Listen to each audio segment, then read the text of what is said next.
yi eso na midweek edition of Midfield Action. Donko na sorry ama holistic news.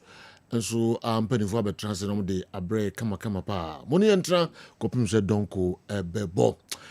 Tony Montana na pabia on the day of amano nsam no ebre ene yebekọ no ho ne ahwebo to ababo no kakra de ebre 0551599933 0551599933 any WhatsApp line about me messages no afaso abre 0244263902 0244263902 and also a video line kwa Mickey video line na Mr. Wahweni ya mamina o the messages no and so abre Montana mamra ho na me head obo no de abre FIFA Club World Cup minim so de ho manebo ebre yen yie papa enche na ahyase a clubs no pi omokakudru America mem ho hyehyɛ ne ntotoe ne de akobia no minim sɛ o de ebebre yen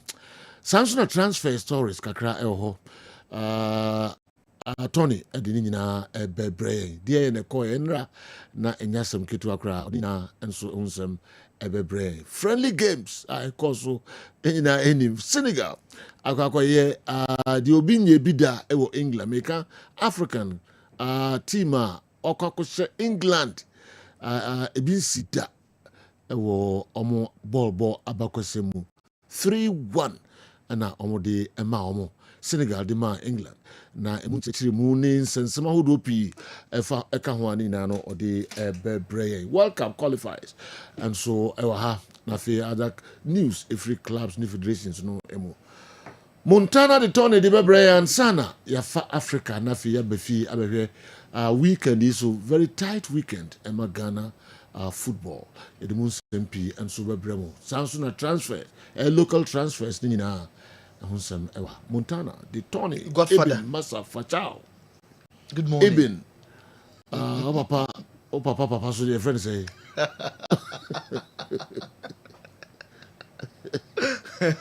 Oh, papa, only papa, dear. Come on, so Ibn, now they know yes. Why you Godfather? All right, young quay. Meda CP. Yebeko wanchi eho ena wanchi Sala Festival no or recordo eno a couple of games so and then so games outdoor so na eno games so wanchi no NBA eno Kumasi professionals ebo goalless draw edu sokode penalties no ena NBA winning by 6 goals to 5. YSS Al Shabab 3-1 on board. And the Dallas camp and the boy, Dallas camp trash on board by 4 goals to nothing. Barras camp on social camera noir, death row or more antimi anti-sarcano, anti games about so enra enono. And match number 1 ebeye Zabrama or more any guy business na airport or more area one of my any junker town ebebo na fe dream house or more Asia Tarantula Lighthouse ebebo Blackstone some match na ndepe na Sankananka omo abu game last game no Carlos 11 any Boadan United and Beshia matches are so ne wanchi Sala Festival no and ya projected our Kessben television so games no emu the year papa yanko aboaso eno aboaso Sala Gala no etwa so Bogus Lazio esom kame no a omo antimi ante and 4 p.m. Our Macho Park Superstars and young boys ebeshia their course enra any game so and our Kessben television so enra Kumasi Babayara amas phobia your man any bill Ashanti inter schools way senior high schools top 8 amas phobia and a just your mona so omo any sims and a ball final game no amas eshe bakua sims entimi anti time na amas phobia omo left trophy no and our Kessben television so best 8 schools football ewa Ashanti and SRC no organize a tournament more amas apogya the ultimate ohwe our Kessben television so we eso ane yegina na ye to fan ye hwensama ekoso onkofo ekro so ye nhase free Brazil and now matching game man wo mo edin kunmeka bako a Paraguay for entimi anti Carlo Ancelotti we any first ever home game for Brazil national team already na omako Ecuador kwako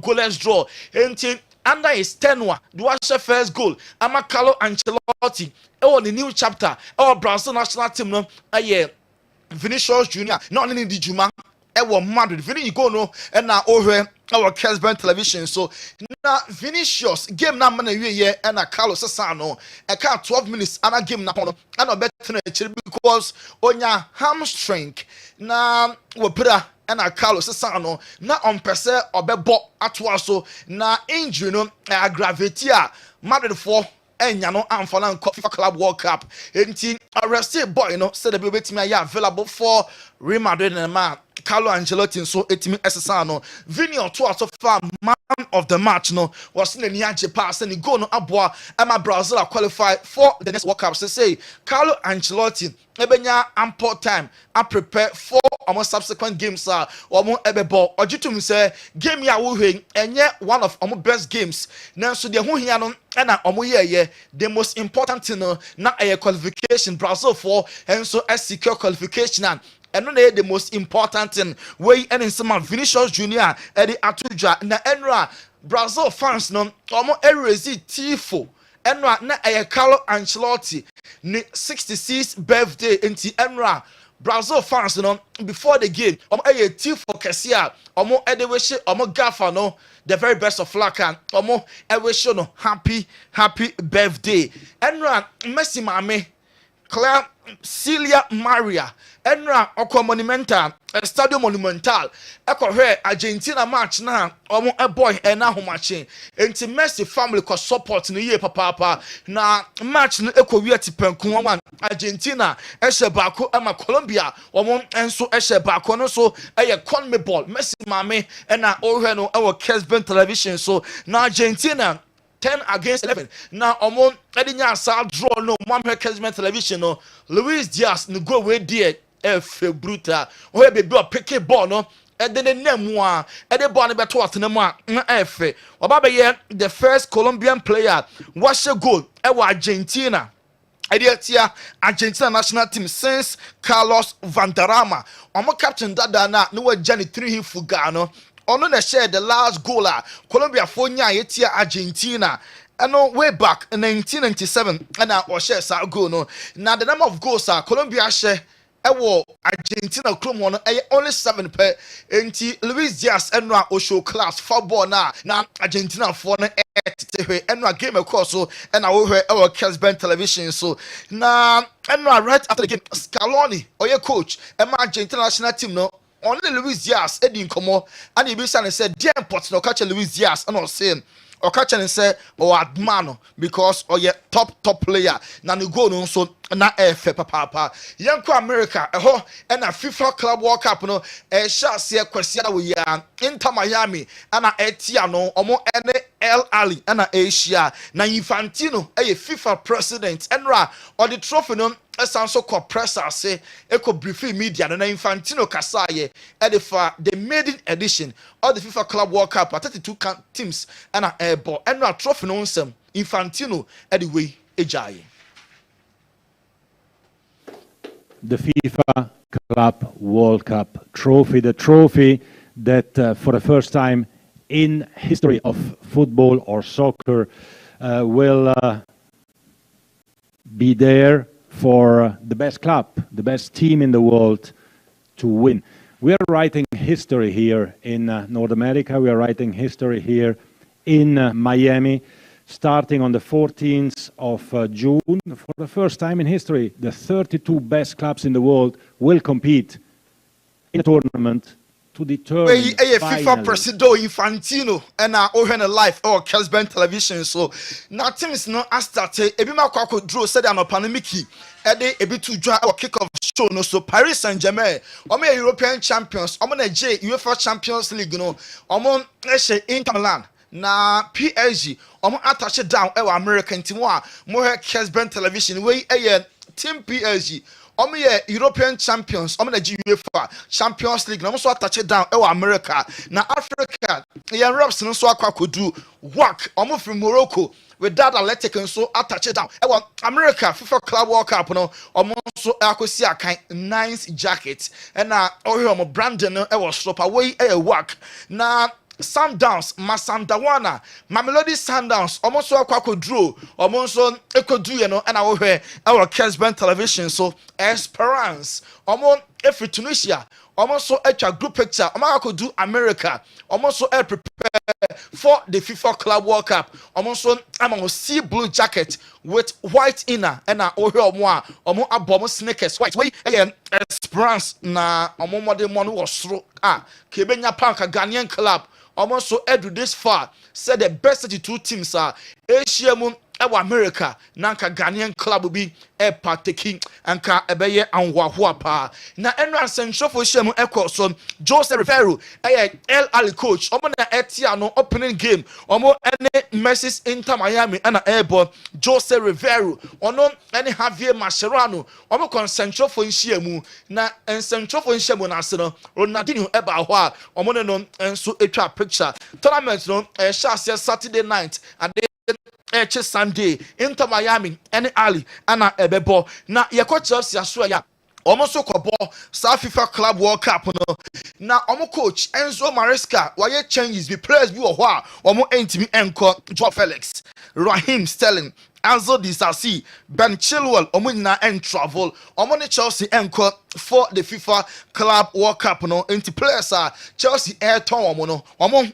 emfa omo enko player ba come Franco ahye pa Kendrick Pass already omo ede na ekọ Strasbourg or French league no nanka Kendrick Pass onim sen ko beko tournament we na makọ kire de obetimi aye enso Chelsea at na drop aye ne ye papa na okọ Dortmund so Jamie Gettins enra na Chelsea pursue senka omo ebenya no omo enya na window ni close here Dortmund for include no our squad omo ede echo America for the FIFA Club World Cup. Juventus nso wako Bobio omo confirm say Randall Colomwani ono a PSG player Obolon amomo Okobi and Francesco Conceição ono enso echo enti Juve players omo additions omo ede omo ko ball loan initially say Juve for confirm say Club World Cup no omo enso travel yanko enra Senegal and England friendly game so na Senegal abaya the first ever African nation omo any England about omo di England sun kunim Africa ye di England ba na intimation omo until enra enokwa no amechipo amafo Hurricane share first goal at the man England from a goal down and at the Teranga Lions omo ebeti share the three lions the battle of the lions the Teranga and a ready suprema and now Senegal omo goals no and now we our Kessben television so Ismail Assar and a equalizer Habib Diarra and your second goal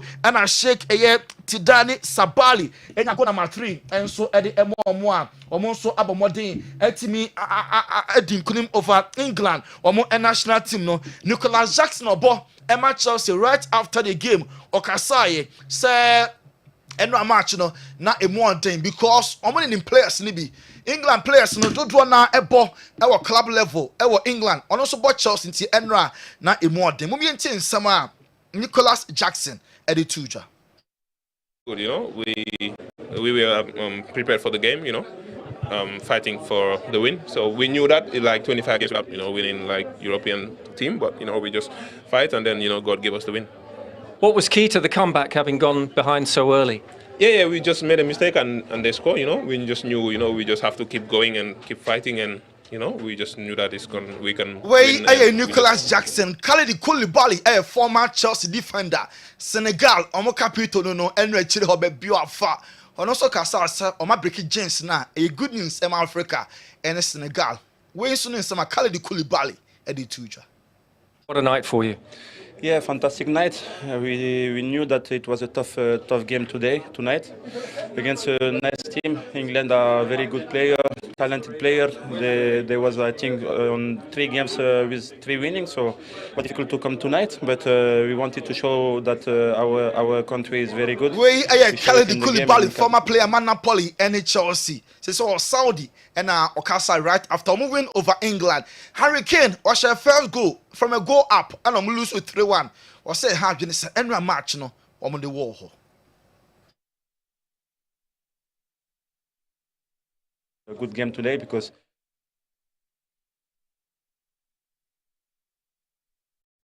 Wallington Sama Harry Kane Eddie Tujano Yede Ebeba Thomas Tuchel England national team coach was a Senegal for no celebrate some kunje pa but before say betie coach no mumientie Harry Kane.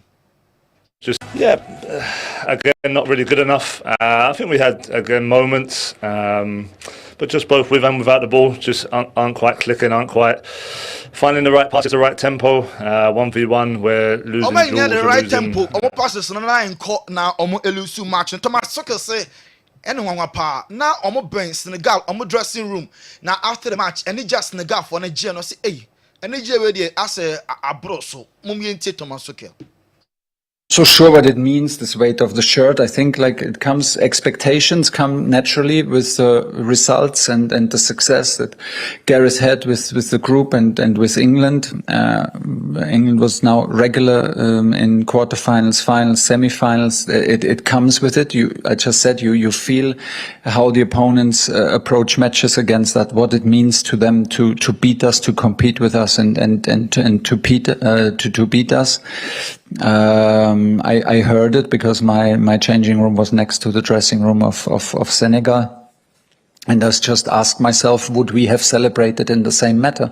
And I asked myself, would I have been the first one in the dressing room and scream England and England and Senegal and come back Joe when he said yeah Senegal falling and Senegal falling jubilate papa where so and ye jina na ya dan ho apa ye kwa bon hospital aso ye akofa omon class to sima ye ba pay ye be preachri onko for ekro so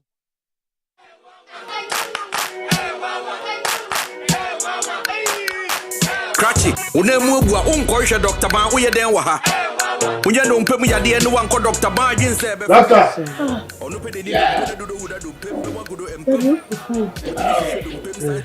Hey, bye-bye. Yes, I do. What? Good afternoon, sir. This is my father. We come from Nigeria, and he has issue with the leg. The leg broke? We don't know. No, it broke. Ow! Me, I'm a specialist about bones. I will deliver you now. Then you go to Nigeria back.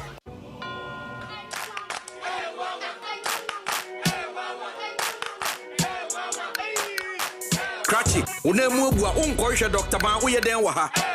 Unye no mpemu ya die no wanko Dr. Ban jinse be fa. Onu pe de ni dompe na dodo wuda dompe be wagodo empem. Wotimi hwehwe dompe santi ni dompe wa be bo nsem. Ose ya die bebe de nyuma paso so ani nyame kra na meka. O no mpemu nim di ono na ye expect nya zanfo no. O akra any kumasi no mpemu expect yen kan kireo. Yes, sir. What are you doing? I'm specializing when it comes to bone issues. What in Pefe say? You are not specialized in bone healing. Hey, you know that man can someone called Dr. Bango. Then this guy's got one of me. Oh, but you know, look, you know, say Dr. Ban is the best when it comes to bone issues. Well, Doctor, who? Please, you came to look for Dr. Ban, isn't it? This is not the right place. Well, he brought us here. Listen to me. I am taking you to Dr. Ban.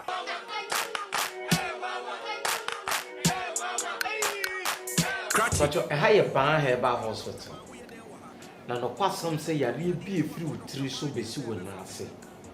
You shame your winning in 2 I say. Mammy, dear, I'm a woman and no kutapuma, who sees ya chia. Go to J, when a man is crack. Man, ya wo can say, Papa, ya wo can say, the go to J and no one be coming. Bow wa, yen tenacima go to J, a mubi.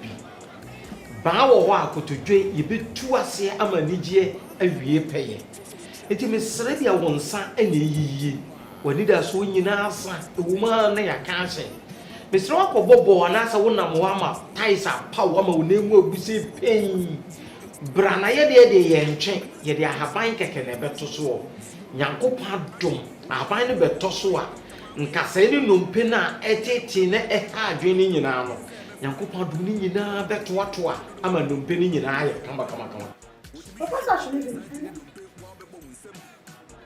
Papa. Papa is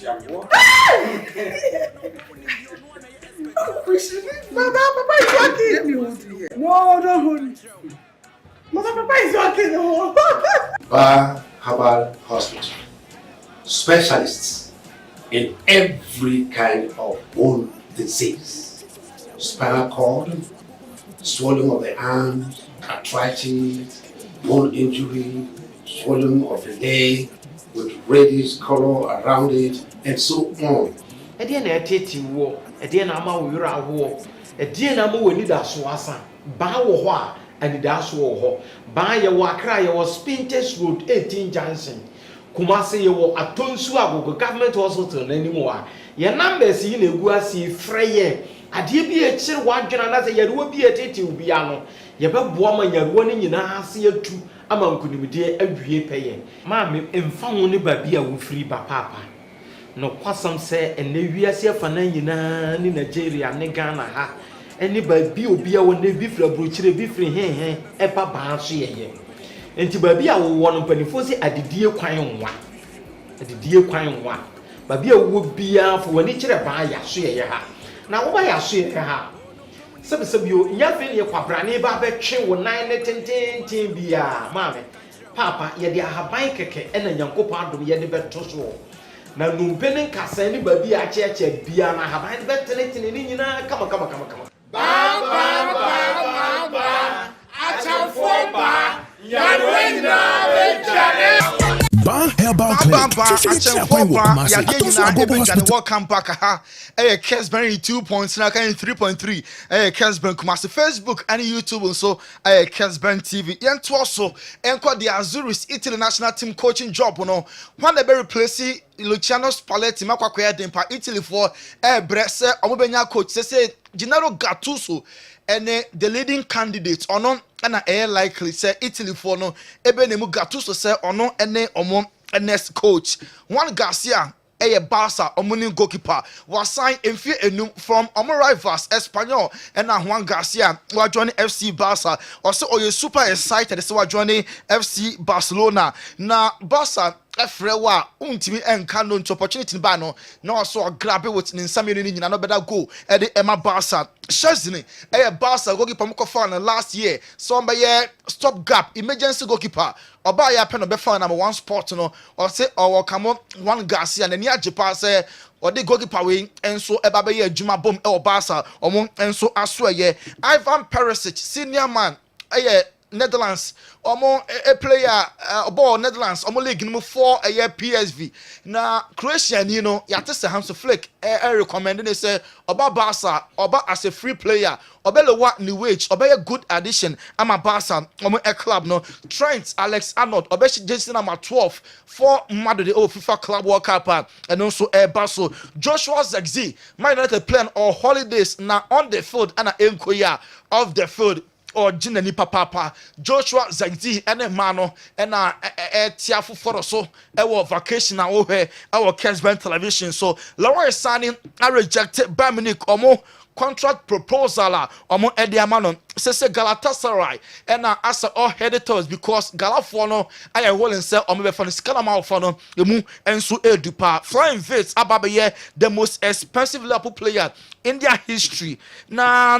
127 million pounds Liverpool into player nebo Etisa, the most expensive player in the Premier League Flying Vits abaye the third most expensive player in world football after Mbappe and Neymar da Silva Jr. Neymar 222 million euros, Mbappe 180 million euros, and then Frank Vitz number 3. Now Tijani Rangers are joining Manchester City from AC Milan. We are granting interviews in the near Japan say Obebo Eddie Ama Man City. Mubi Ntensama Tijani Rangers Netherlands midfielder no what they are to. So Tiani, welcome to Manchester City. Firstly, how does it feel to sign for the club? Thank you very much. No, I'm really happy. My family is happy, and no, it's a big step, and we are really excited to start here. And why Manchester Rangers City? So you're super excited. Why a big step? Okwakobo the Manchester City FIFA Club World Cup nani and so agye ho ye papa. Now Donnarumma pese o stay e wo PSG office no Bana United any Inter no. Now so pese o extend na Odago Emma PSG ebiem Benjamin Sesko any Arsenal progression so ama boy no Arsenal for any no so awie personal terms. Jabi Alonso any man the FIFA Club World Cup on the best 11 there one form our no so at the air tournament no Bilbao and Nico William Kasa for contract extension said a best care Arsenal Real Madrid Barca and Chelsea or Nico William more skin attended down the opportunity said about Mama United Sima United there Nadia no so able to me about Leverkusen or joining AC Milan Inter Napoli for RB Leipzig a player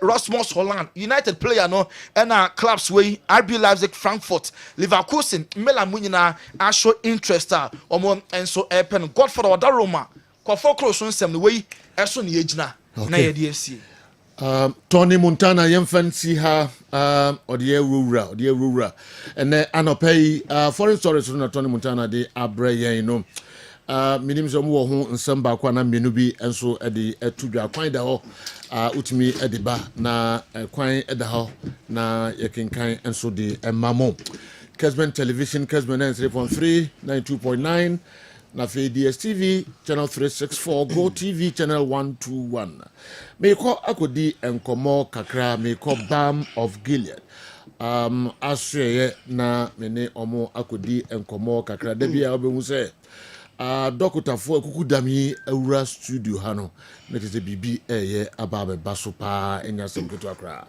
Meko Pimuno Aho na Dr. Imonatha na meneno Edin Komo Kakra. Nafi Penifua Ewahano Diomo Atu Ibia. Penifua Makwaba. Silvia kama de pa. Dr. Smishia Mwache Kakra. Okay. Doc, Amintiwe. Yes. Mene mitimi yeah. In fact yada wase say nya akwanya kwese aba morning sports eso so yo me fro esoro no energy bia me de fro na ma me hu de no premier me ye wow ano premier ye some vigorous 10-15 minutes exercise me we na me ball hot water 500 ml with bio de gani bi so yo me hu se me moja na nane wow unim enti brothers bia omo floss no mo hwe me akwai ya de ofa bia na zo de ofa no mo bia na ofa in fact exercise is good baby a person kakusi nyina ne say exercise is good okay se ni pe bia no na me adom omoja ne flow is good na anope ade bi si wo akoma fm on say Wednesdays na no pan me kasa on morning show no so say do Messi me secretary sin me no inside security man no papa penye ne do twi omo car no igina ho me ho an say taxi bi etwem asasa na chi say do bio gina ikita me no 500 ml ne 1 liter omo say chenchina me fa bi mo am so me de ko ame me de bi sisi omo si da bi na nsamo a say do maame no kana in fact today me person me can na so nim as it stands right now o Kumasi Ghana ha so wunyanya bi o je veni bia say do na so what kichi nti be sure pass e wa hombrase mu say so u tie me a wo de unsuo bia wonum bia no emfiti anopankudura nyumia no nim fa dugum no Dr. Eben Otiasa no obobo pa so yo ojina na so ye bobo no kai I make ye ko bobo no sure we player sure where lefty and the real, I mean, or more body and son. I mean, height, then age and come per contract. Which none also. Evans or no 10 gram or the body in the mouse is here. And twin him, you fall. Yes, there was special near my effa. And two tear me. Now, I mean, Kumasi, Asida House or Bejodi, Asida Towers, a crown so I call Asida Towers, a quadrille. Ghana, be build today, Asita. Fair numbers race one Sunday and common, and they say, do now we try out to Mudada because the Mediana a day bananosi. And your best share pass a build in it, dear Kumasia de Brasida House or Bejo de. Now be and you should be with your whole with me and home would be so good, no one nom. Where do be I would be so no more do, open so we jai well do them there. And one said, Ola. Waba bam of Gelat Penny Kumasi, Accra Netakra, the near show. Number near 0240 51 21 71 0240 51 71 and I said 0539 86 38 0539 86 38 and if it would Nasin so the baby back pay and I also over say Joe Nankasa a bit different than see. I was so over Bam of Gilead and I may fire so a was a Joe. Yabedi about Namibwa Saturday program. Program Kessia Mankasa Mako Faba Ghana Police Service Commander Moi on the prisons commander the Church of Pentecost Kessben Media a collaborative with Yania Yadidu Mediaba. So we ja we na we oba. Na in fact, are the baby at the betcher or papa dear a young qua any upon day. And one of the Yamidia Mayo, yet the answer say a bebo home by Niakra. So really Ephesians chapter 5 all Casayemfa, the full armor of God, and one Casayam Fancocontokwa, Yamomian Famboy home by any spiritual. But body no more dear, Obetimambo home by is in a content or provider system anymore. And Nuntina. Okofitemua and one Dr. Emenica. Even with Toyota specialist company, you will be on her battery, you will be on your electrical, you will be on your way. And to Saturday, no, from an opa, and could do say the last person in the best eternal. Ya kind one woman in such a race, a doctors a kukuna in Freemansia, Tech Hospital. Confanoche, any other private facilities are yet de full mega medical screening ever. And no Yawahe no omono a specialist omono eba BB ENT specialist no mention no went me ama Dr. George so because of 1 or 2 binte went me ama be enu aye bae and no about mega free screening ekoso in honor of our fathers ekoso Central Police Station from an past 7 to enyumre say last person na the man here then say laughs bears 10 untua pin crampo eba hepatitis B hepatitis C HB blood hemoglobin sugar blood pressure visceral fat typhoid malaria peptic ulcer sickle cell nina ye check no kwa untua rio abra hospital so kutua sa basic we so obe boka more than 500 cedis na opeso check liver or kidney or cholesterol process specific antigen PSA instead of saying 200 cedis near chim 100 Ghana per test now baby investment body close to 2,000 cedis. Yes it's more free free. Wow, this a chemistry so no send me cano they you 250 200 cedis near 100 kwa and went to no momra and the money they send ya the scan machines in a baho radiographers or sonographers a more baho mo bitwa or prostate now me kwa twa me 400 there's a 400 Ghana bra me minimum twa and the ECG machines in a baho yo you can say specialists are omonso ebe ye ho report nyina dia mo bi ona koma bo pa check it na hu niam e koso sa so do me jama Dr. Eben and Dr. Ajapon no omonso e do omon e de na evrum na mom no e powered by BOJ vinegar and a balm of Gala Clinic, Kessben Media, Ghana Police Service, and a prison service, the Church of Pentecost, New Tafo Pemem, and the program. I don't mean to be all right, police staff, no, or say officers, no, on number. Oh, yes, easy. None a Sunday, no more, mega. Awards number. So awards are mayor, regional minister, former CEO of CAT, any former, current one, and in for 4 Eba. I mean, no super coso here. Ebekoso PRWC, the Church of Pentecost, Nina so Area no me so na Saturday, the one then say Ghana Prison Service, Mura for no, and no promo Sunday, Jaman with Miss Baby. Hey, not just me feelings as one real major consult in a Jaman.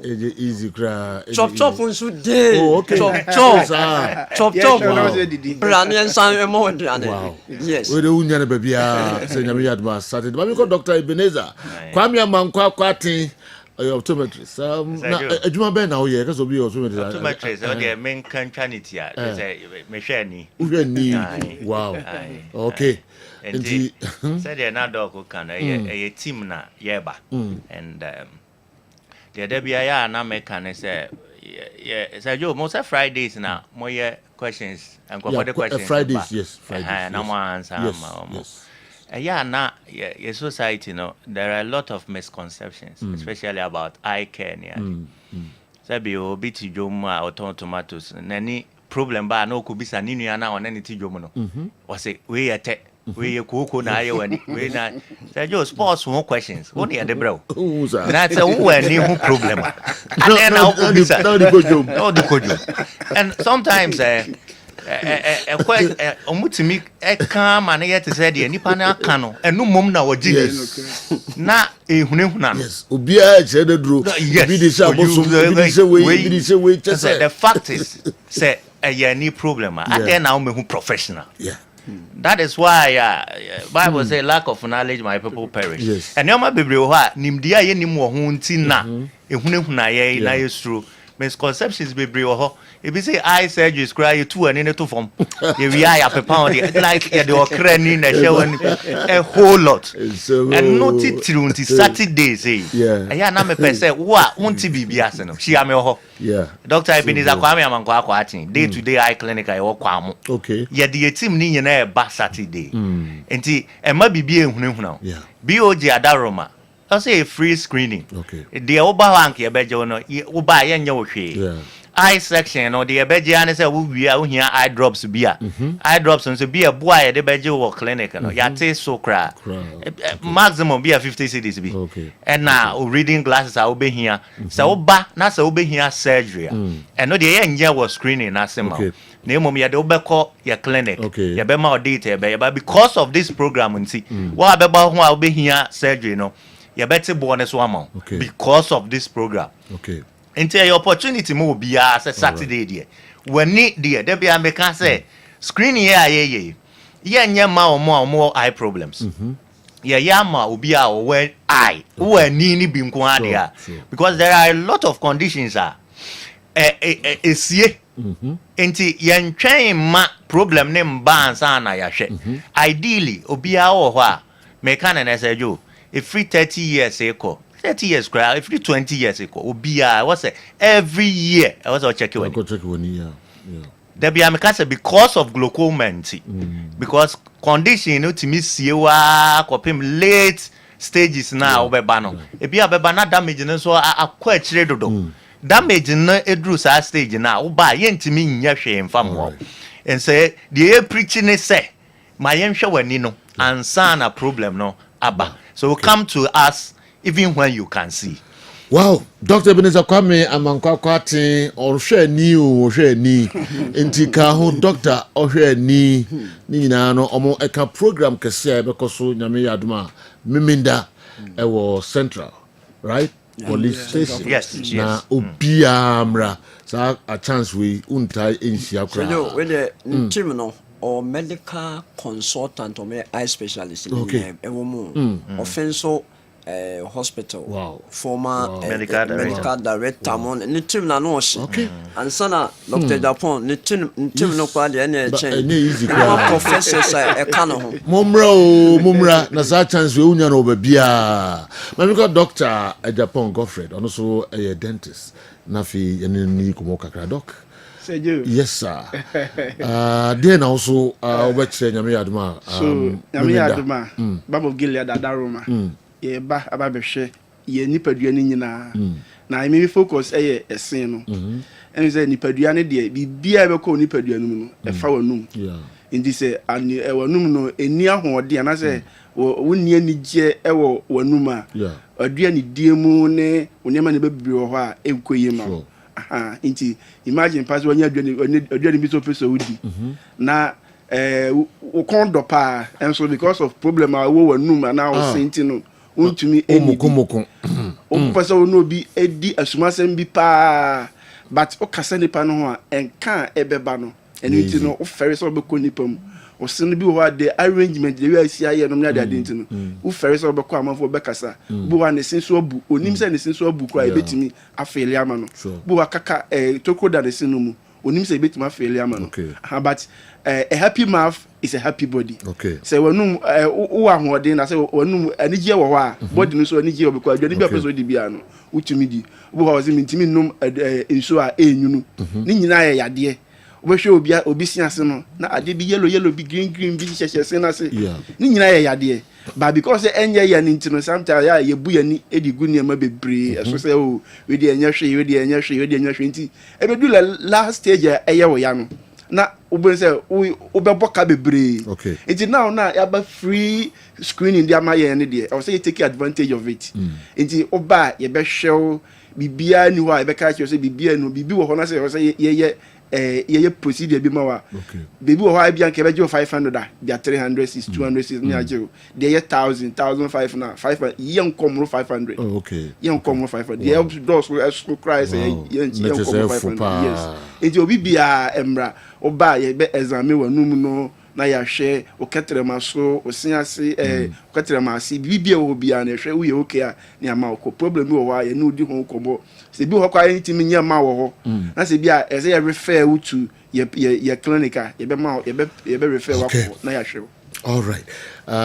But we were demas woman sanko doctor Emunasa hona fi di twatwo kra no emre no ekoye papa nyame ya aduma memenda obia mfa na nchire Central Police Station na dwumadi no ebekoso ewo ho manyu ho mfrim epa ho asa chance we unya ne biom ya osen se okọ o dentist ho se woni a ese okọ obi ohwe ni na omunyina kan bam abeya de baako ewo faako ensi tika ho kan sejo sabia so nka ho bebre sa na mpo no ya no nti we de asempa no wetwa no simple amame nti etiefu nyina ne ahwefu nyina ha omomra na omode wode wonni sika krampa wode beto glass anaso de be washing anaso de be other labs na woni other ones ne free ni be ye bi ko that's all be ye bi ko free that's all be brave free be ye bi ko no wode oba die duane no na san ye bi na ko simple okay na opede say yo asida se pa na Sunday no so no ya the Sunday there no so at was okay yes but very much for coming Dr. Emunasa Balm of Gilead ono na odi animu e ba Dr. Ebenezer Kwame Amanko Aboatin Kwatin optometrist also eka ho Dr. Japan Godfred TTT and afi yemfa 0240 51 21 71 and that's 0539 86 38 Sado Namin Shaw, when team management and a Kessben group of companies. You be share me in that medical and one here and the panel about 41 for on the said, what is soldier for the country? Never trauma back. Yes, Mr. Moment, show you now. Saturday, midnight. Kofi word will go for Munina bra. Na beyiri ewo Central Police Station honum enyasem ketu akra yare ya okay yentwa so emfa emamo Kessben Television, Kessben 3.3, Kessben 2.9, Accra. Nafe, yensha eye foreign stories no enso emu kakra. FIFA Club World Cup enche America mem and omode tai so din club saying and if you remember ekoye for the first time 32 clubs in Asia Sisa Akai. Okay, and no, you be the home and come friendly games out do a course Sanso and World Cup qualifiers. And so din and yasam get to Accra. And no, if you are transfer stories and so you are ye a bebremo. I'm no call. And the cam. Yankee Cambome, Nafi Yankee. Oh, shall say the free hifa. Thomas Tuchel was on that Senegal for Joe when I'm so maintenance. Maintenance. Sergio, they deserve it. They are the first African nation to beat England. Oh, England. Oh, England in 22 attempts. Yes. Africa, England did that in 22 attempts. And the Senegal team are the first time. Including Ghana. Tunisia and Cape breaking the deadlock in 1990. But I'm far. Ghana, the NBB jet in the equalizer and the Mayo, Wembley. And this one, you know, after a goal down, and the Senegal back, Ebe share 3 goals. Meaning so, Bibeka say win the full squad of the 3 Lions of England. I agree. Because the Henderson, Levi Cowell, Trevor Chaluba, Mars Lewis Kelly, those are not the guys on any day. Almost started the back line for England. But Sejo, Senegal need to celebrate. Omo achievement from here no remarkable. And nese obi aye bi no mo kwako ye bi na enye news. They've beaten England at the City Ground. And then 1-0, and 2-1, and 3 goals to 1. Now it was after a goal down.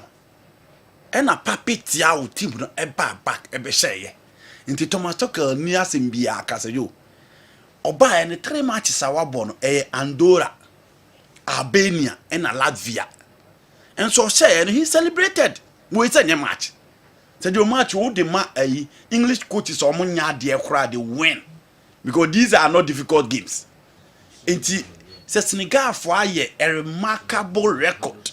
The whole Africa team ya.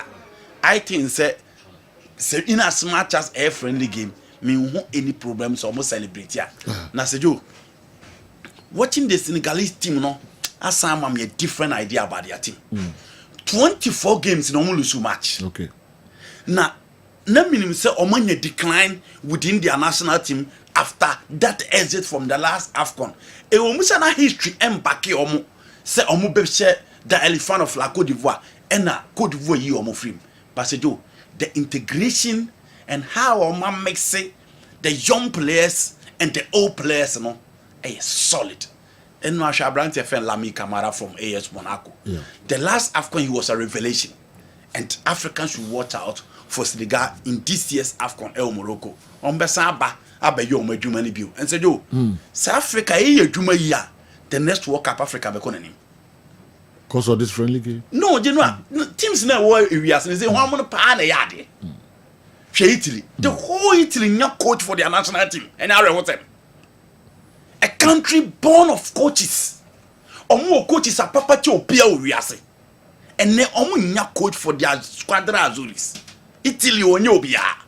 Omo de command Claudio Ranieri was on pet. Omo she Fabio Cannavaro, omo she Gerardo Gattuso.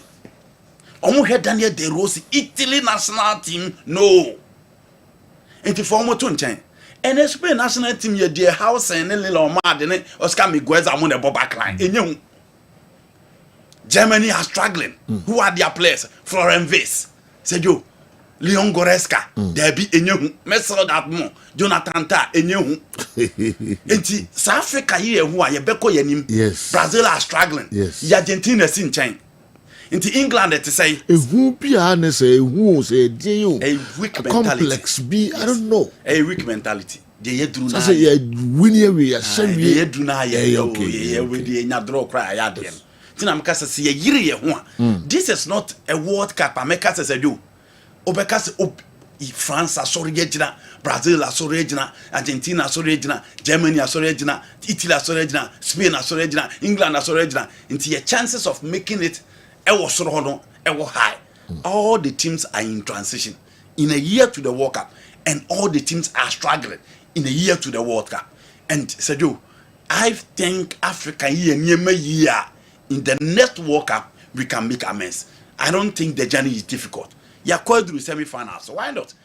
You have about 60-70% of the Morocco team that plays in the semis, the next World Cup. So what stops them from excelling?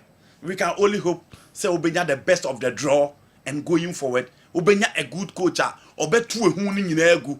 Now what team show the tactical genuity and the technical quality. Nyankopon dia cheno, na seju ya change your attitude. I think Africa can make a mess in the next World Cup. So the wakano enye hu bia teams no hunye hu bebre. Stars enye kiti ya yentimi enwuram. Ba kwani mu kakra bia e feel say enough. Yentile Michael Owen eka. Mame fan link is the same way. Or say there was more pure footballers back in the day. Now you have to be an athlete. You just have to be able to run. You have to be big. You have to be fast. You have to be covering X amount of kilometers now. Okay? There's loads of great players that were absolute ballers. Proper, talented. Now, if you can run a bit further, than anyone else, and basically pass it from A to B, you are getting a decent career in the Premier League. You don't even have to be that good anymore. Back in the day, you have to have real skills and attributes to be a top footballer. Owen says, "I'm the man who cried. Any hobby breeze. Says you know as what me true me kaki." No, China dia ma nipa. Where we dinner. You be a top defender. Yes. Oko hene ball adi onimi anso aje ball pass. You be Alessandro Bastoni. Oko hene ball anso aje ball na pass. You be it is a Real Madrid the 50 million pound koto defender anko hene ball aje no pass. Play the ball ba no ko right pitch. Nti a lot of elements are missing in our game. We only need to change the mentality and change our attitude. Now your coach is in Sunya Juma. I don't think the next year World Cup be comparing the top teams. I agree, say Udru stage now. Situation in the system. But Ghana lost to the Brazil team 3-0 in 2006 with the defense of Lucio and one as two centre backs with Cafu and Roberto Carlos. The German team na mko board run. Squad and the crowd. Na compare Germany there. Inti enye hu bebrebe. Check the Uruguay team na mo ball penalty o me. You have Diego Lugano, Arevalo, and the likes of Massimiliano Pereira, Martin Caceres, Cavani, Diego Forlan, and all those matured guys within.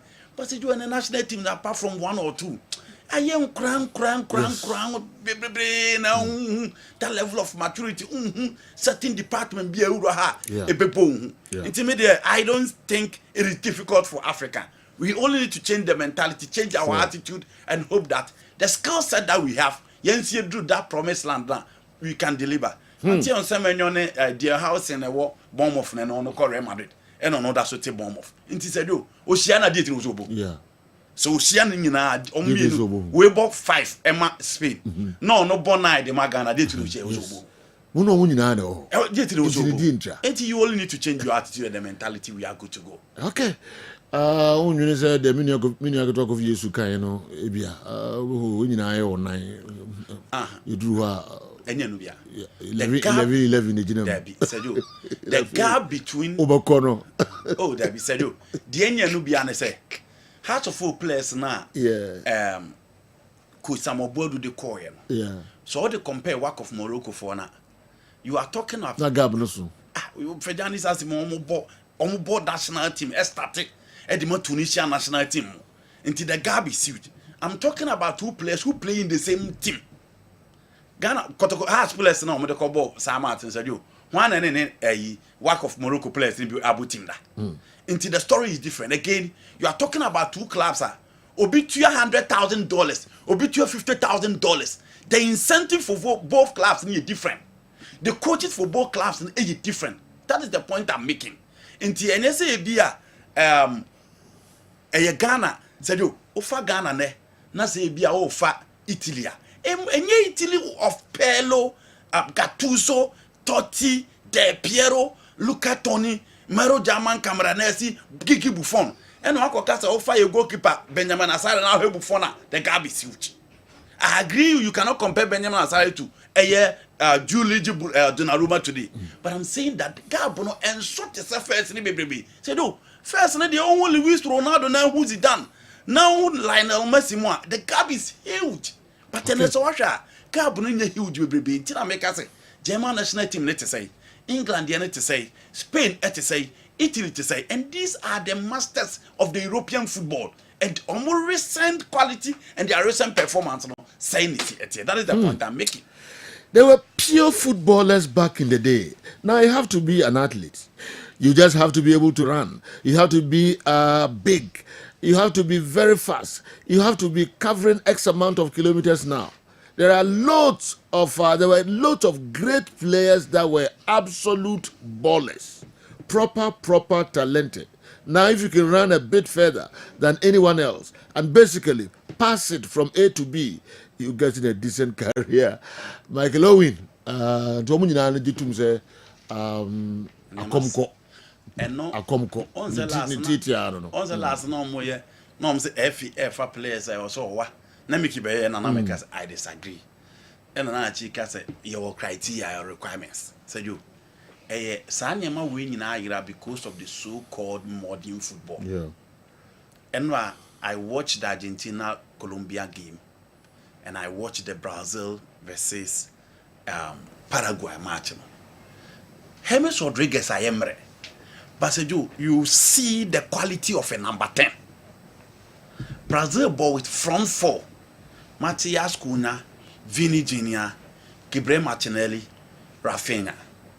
None of them and the genuinity of a creator, a number 10, a born number 10. No, speed, you have to be athletic. And here, that is for the European football. You have to be athletic. You have to pass from A to B. That is the European football. That is the so-called modern football. Then the world decides to go by the old style. Being a proper bowler, you will be benched. Unless unya one or two coaches, allow more game.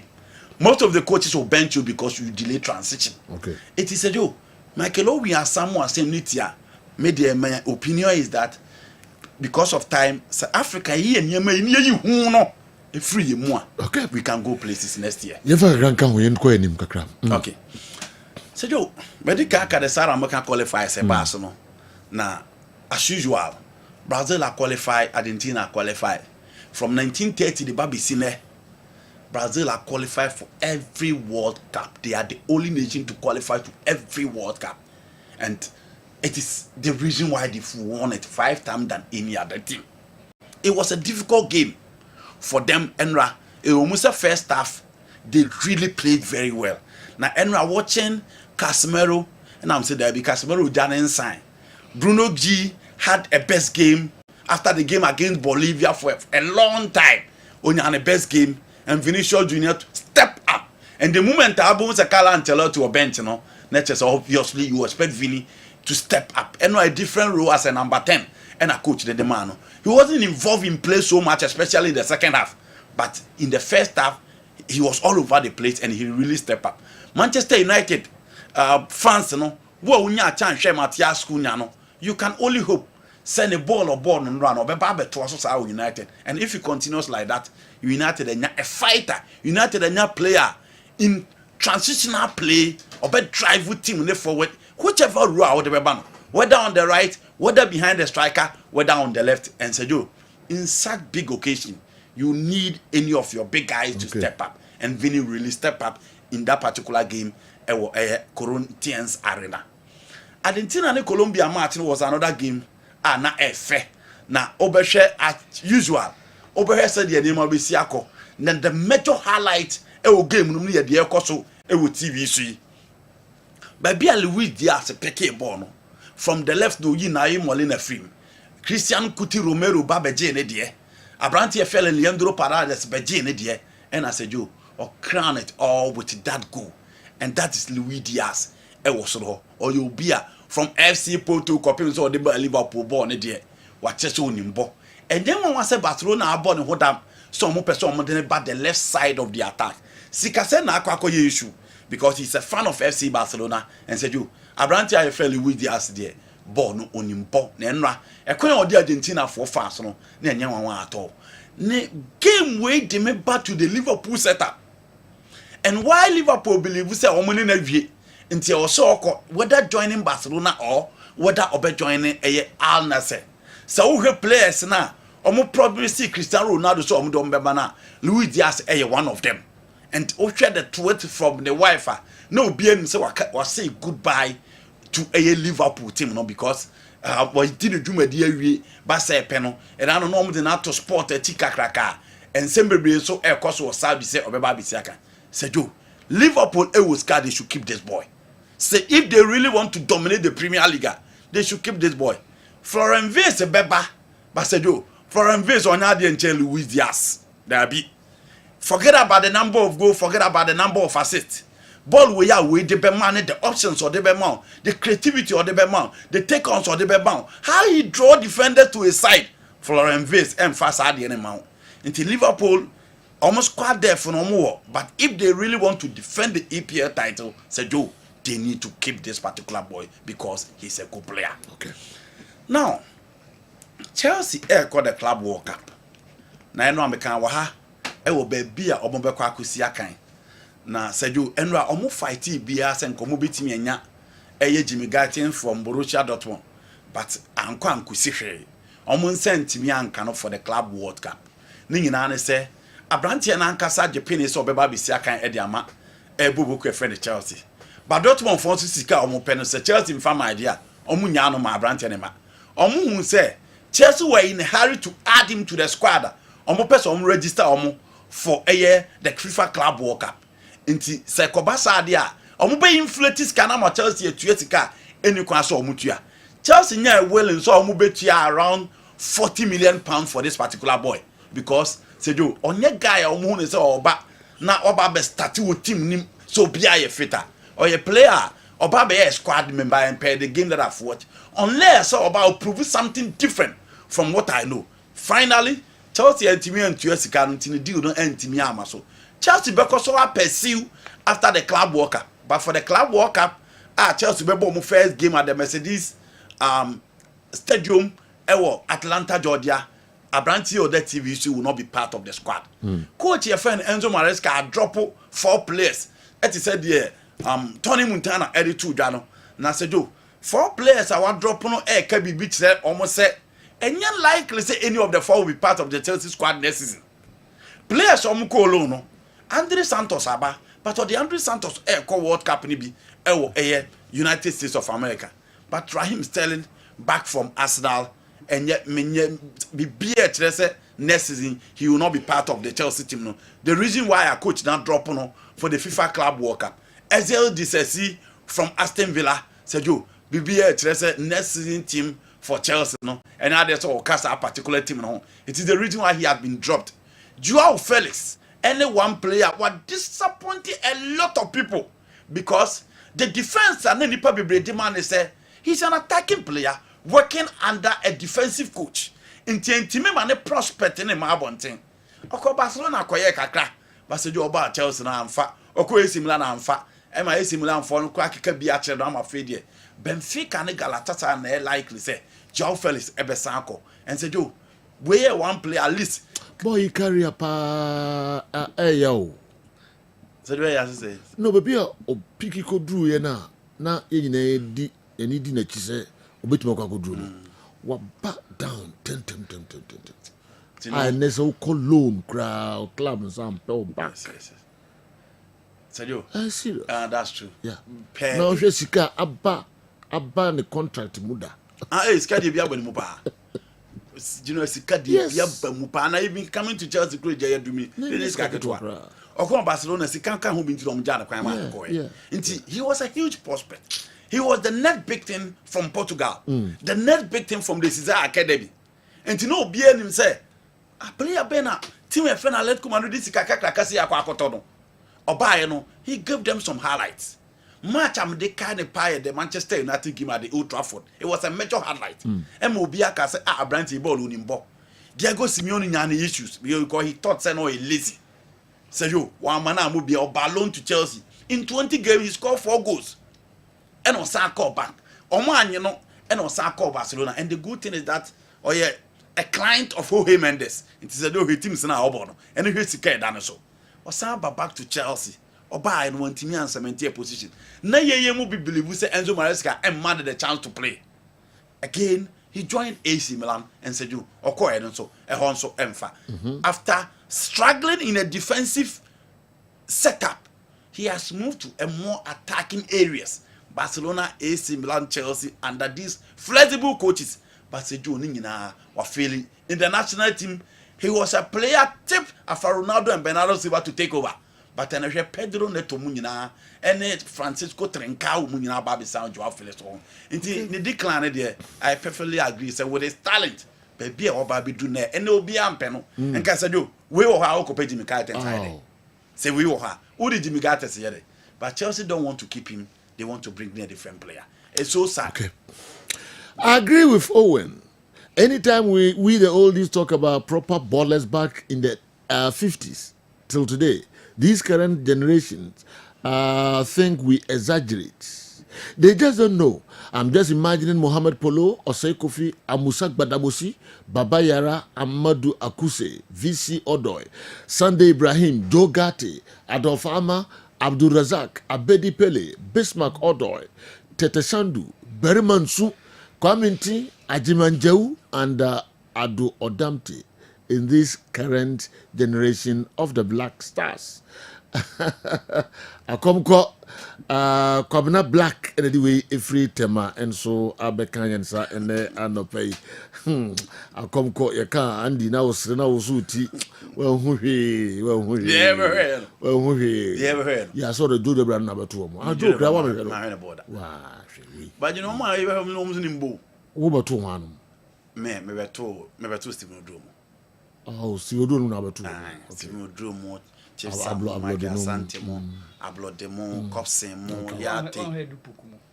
Say the book can, what the book near such a but on Mono Benny before say we okay, we do my camera head.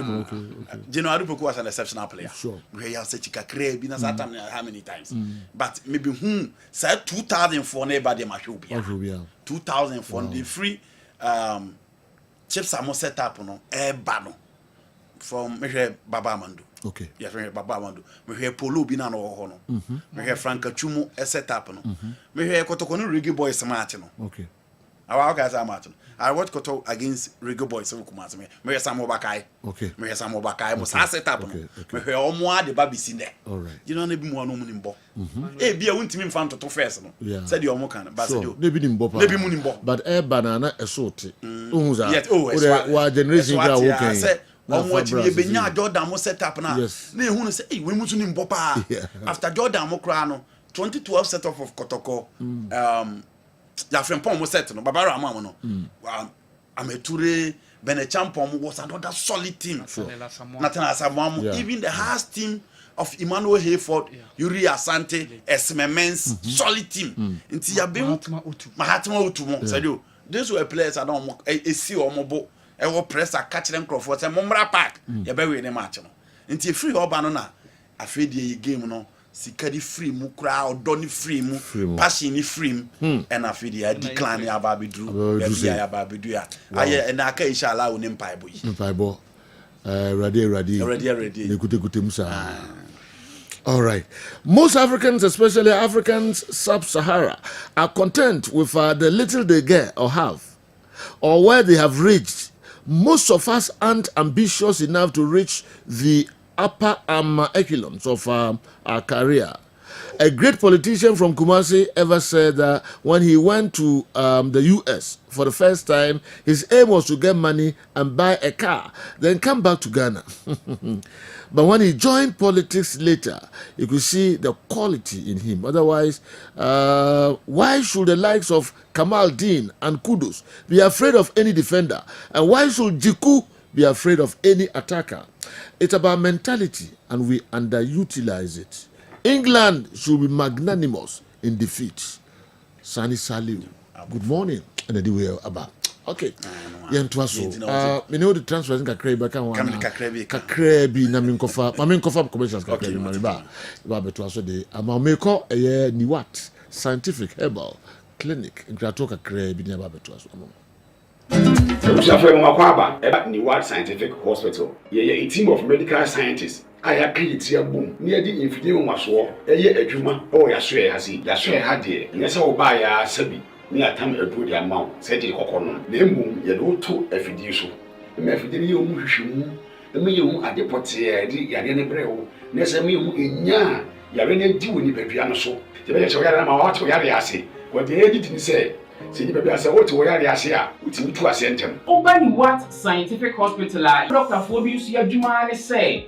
Enubna enu tanya obo ade ede dwumye no yenye mu hwemu na fe enwenu akasa wo ma friends phytochemicals no ye extract say enwenu no na ye mfa mfremno emfa emao ebi a kidney no yare abam kidney no essay yenko na Ghana ha ye de take ahaban ede dialysis a kidney no say akodu se den kura no a nyarehemu na nya didi na fo ni kirem e woni what scientific hospital bofra ban eboye ama wo diabetes ye de bofra ban ene nyama bi efra e de ma wo a ebebo ma diabetes na o sugar e koso pii no eno so aboa ama etinya bafum ebi na wo hwemi sisi na o problem pa e yo mema sem da bi wo mo a onya tenkan kora so mo ba beda obo so otimi nya hode ne pagya no no ba hyiemu a ehyemu na adwo eno obo so atese ne bema no ensore kora ebi na e no bi oda so a wo nom yo ba na utie me na se eya wo no problem ebi na e fiber na kosi a wo no kwan ana wa kwa ya sabia doctor si ensu abetata onkosuemu ovarian cyst ana se fallopian tube no e na block ye obebu okura wo sebu ensisi so ni nyina timi sinyi se ho kwan be ma bia na ho nsuo e na wo form nkwabon e wo form low sperm count na wo okura be ba be ne ho nsuo mo no na emo no be friend say spermatozoa no ba kokura we nyina e ha esi awo ho kwan a obani what scientific hospital a enfidie de ehwe be da di amye wo se problem bi wo no mo a ne atimi hu aduro na afi aduane e be kyerɛ mo adie pressure ti amo akoma bo periperi asem kura si ofie timi mo amane obi so hweme na ne die stroke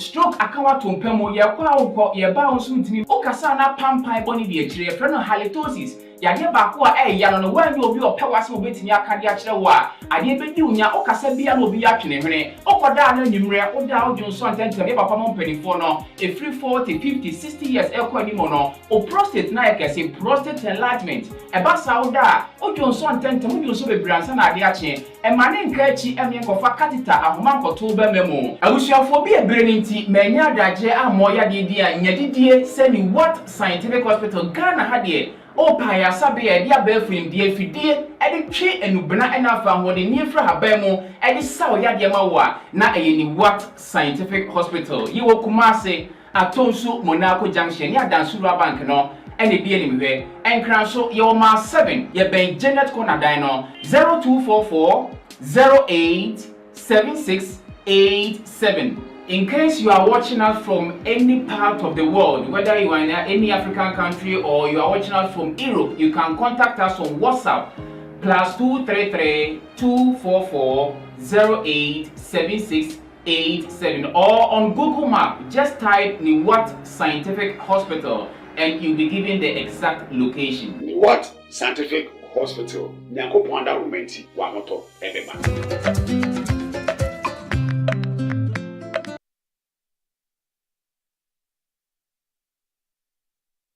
All right. Yes, I'm a Kwababium Emra program. So midfield action.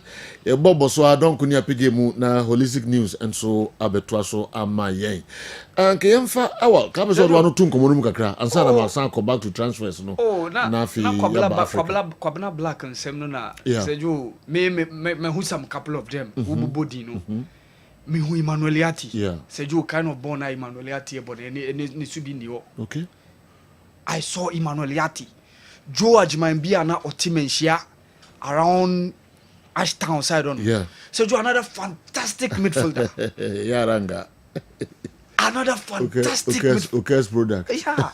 Joe another fantastic midfielder. So Joe Mugu Brian Mubo boy. Yeah. And even show Usman Amadu. Edmond Copson ya hebi mu said you utimi ko Premier League venues na kwa ha said you who those kind of players omo be ma we feel the touch e Ghana Premier League and said you me the win asem no dey I share that sentiment for a long time quality no dey from Westro eba Africa from Europe the world eba yes said you quality from and Ghana anko and ya na defender say e pass who then Franco Barisi mu Paulo Maldini mu defender I say the ball ne pass ye shall see from the build back ntina dey no na me share me sentiment say me I don't believe in those school of thought no mo statistics ni di ni bisa say jo statistics etimi distort ya de you will play bi ha onu Zidane ebetimi aba the whole season say jo no na make on share that match too much biasa on share and share goals biasa but say jo ye bebo season awie no wa onim say wa bobo chen omo ji ball ni si omo ji game no esi omo abeti so game obe say like ono no determine baby a game no echo ebi ni o Germany 2006 say jo France ni Brazil game na say jo Zidane determine where the game went say jo former Brazil coach the late Mario Zagallo e catch Brazil for say Zidane e kire omo say the omo ball na Zidane e kire omo say the esi ball okay and say jo o ha quality dey say jo above form and everybody who has watched those players back in the days betiase and you explains to you the reason why some of the venues you know say jo kwa unte hu amanfo say jo dey bi na me me of a bidding common on catch me say since 1980 on Coast Stadium da or since 1980 many ne din ko no say oh you na say place pepe bi ani o mo nhye dem who place I was like wow say jo 1980 to this year count the number of years and say you quality ne dey abafom enti meba so megina so na mabusa masem bia yeboa Anthony yeboa e dey atu edwa later in the local discussions no na fi ahwe eno so na dey link asem we because he's quoted as saying say mamin kotu no or say Anthony yeboa or say I don't follow Ghana football. Everyone knows it's dead. Anthony Yeboah and Yakutu no Waha na minima de say global aya o win mu kan and be a Ghana. Ama obi e ka say football no dead no. Say na enye ngongo bia because you say e dead na say be a Ghana there.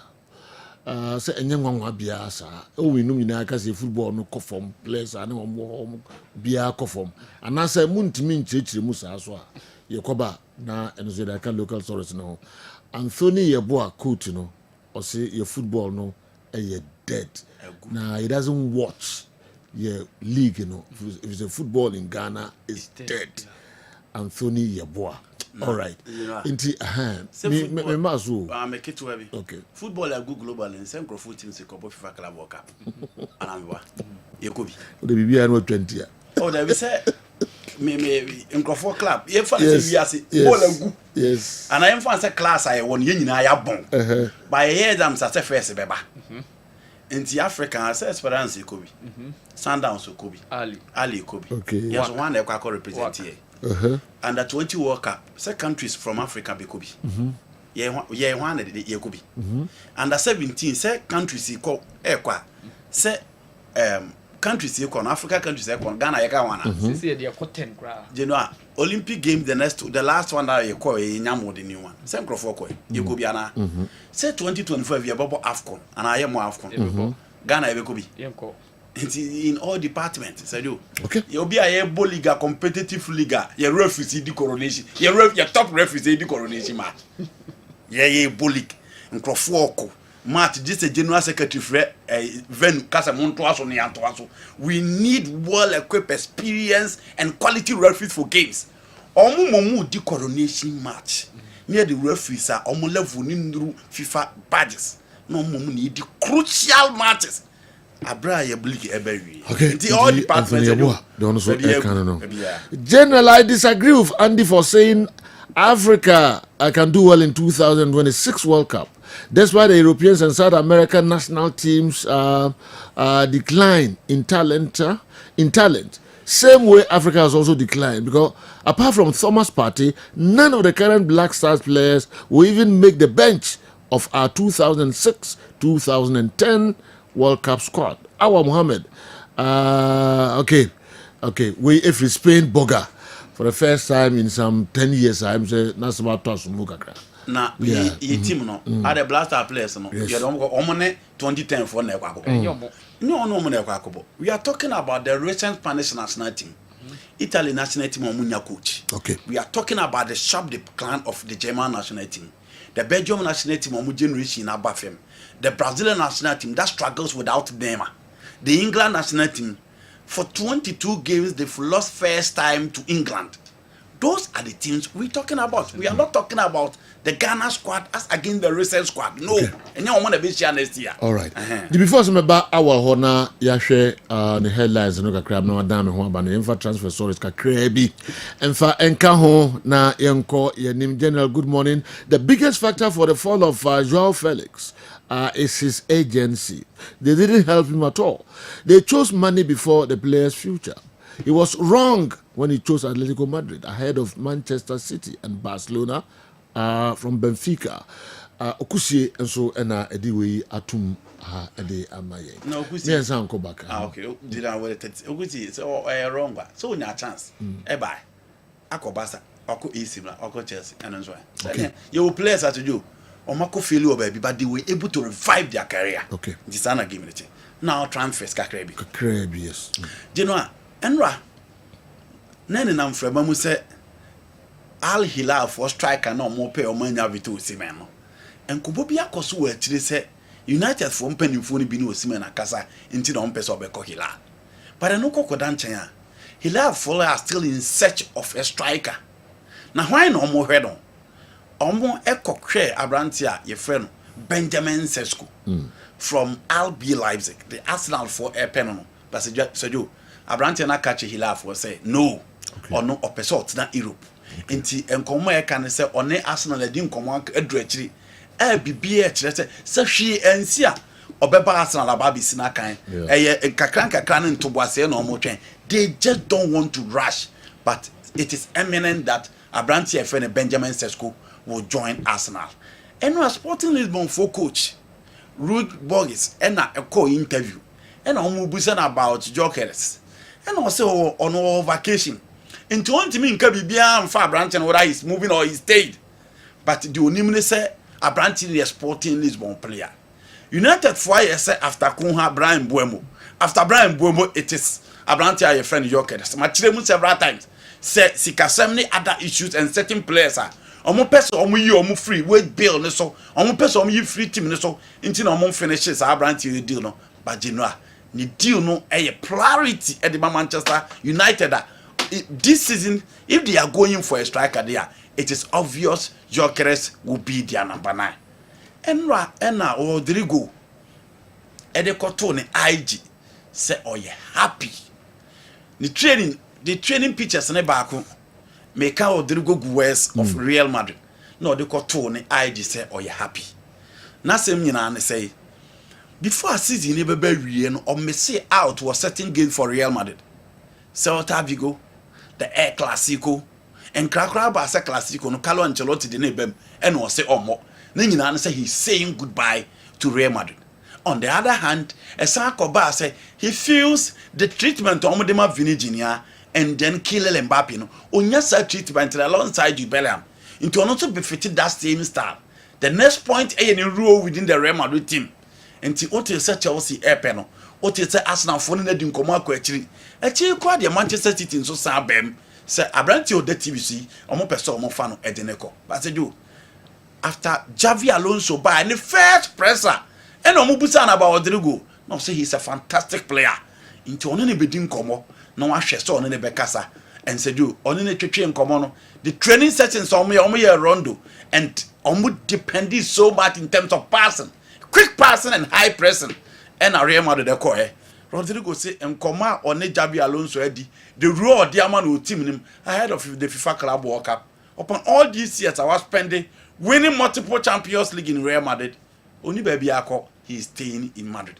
nti sɛ jo saa na tie Joan Garcia awie bibia with Barcelona and is set to be the new Barcelona goalkeeper next season. So we hwe Barcelona Paul na so we hwe obi a Joan Garcia will be imposed omo sika no omo de akwa kutua de ama bibia is settled because Spanish for nye ready to omo Barcelona betena se abebon kon bia ti uko the Spanish Football Federation wa uko na wako deposit sika na eye ni release clause no and you know you are good to go. So this player next season will be at the Spotify Camp Nou to be the number 1 goalkeeper for FC Barcelona.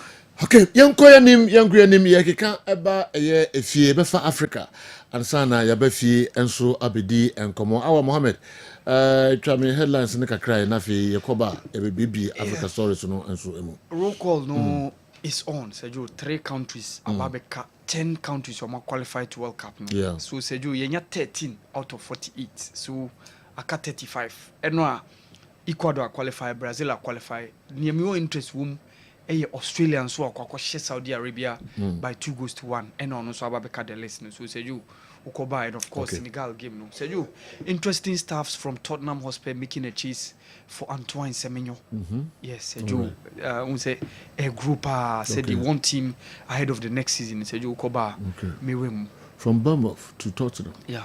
A Kosovo. Yeah, a Kosovo. Okay. Especially Obesanya Champions League football. Okay. Owing to Omo Europa League triumph for Manya over Man United during this season. And new coach also Thomas Frank from Brentford so Echo joining. So Sergio, I think it's a big move. All right.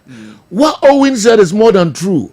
If you go to justify and you want to entertain and be a bit skillful, you will never be selected. All what the coaches want is a player who can run and pass. Kojoba for Bidiako senior Odawdiwi and so Atwaye Waha and Anopay. Me come amike who me come amike P1 for 3P garlic mixture and Enomudin Komo. No African country has beaten England, mostly because their matches were at their home ground with all the advantages to them. Lawyer Kwame Boafo and so anyway abre and anopay ye momodi ye prepare na yakobami keho na also the need ye abre. If you send no messages no bebre ye bobo so ye nya nhase kra na for the messages bebre and so aka ho amode abre later ye be hwe nyina na yaka ho ense mamike atras watwena kunwa no wa pre ni minim kakra the space no atuye kama mamike that is saying nyame adom me ho ye pa nyakopon ena eda se so bia so ye ofie nyame adom nyakopon se pa Mainti we dey na the brain. Yo, me das Sergio. Ya matiefo nyina achi at the back Kessben television so me dof me busa say ompo no emute say me gidi so waje me so ofie se nyankopon twe di ampon kwa me basa yi adom wode enkwa adom me no me enu nti ye ho ye papa me dofo ye nso ye ho ye Piwak natural I di 3P garlic mixture abedwaso no medofo ena woni ye di enhyiamu anopei mesra wo se wunyi wafidie no emfiri ha esan say 3P garlic mixture de yeba na se ye betra se ya ye de ne panko a ena ebre wo san say edro papa ade papa ena eton ne ho na 3P wo ho se ye betra se na ye kasa eya ne mpempi no bi ho no na adwe be ne se eye eduro no ena ye kan se amanfo betobi na omanom etesa nso ye ntumfuturo enwuani da biarada eduro no eye eduro papa eduro no eye yanka se eye eduro no ye numbi ya omomo be ye nso enumbi enti se ye ka 3P ho asem a yenim de ye ka je number ne frɛ Dr. Cecilia ne no enin komo enfo apomden ho esanse wapomden ehia ye pa ye number no eye 0248 92 88 24 0248 92 8824 and then come on me no ADF Piwak natural I did 3P garlic mixture abedwaso no and ye share blood circulation emoja edini pedua ni mu efrusane onyankopon bo nipa no oboyen se emoja ebe te se petrol ewo ni pedua mu na akoma no so aye engine eti se de ka si ho battery si so na se petrol nim ana engine simu a entumi nkɔ no ɛyɛ sa na Nyankopɔn waye nipadua no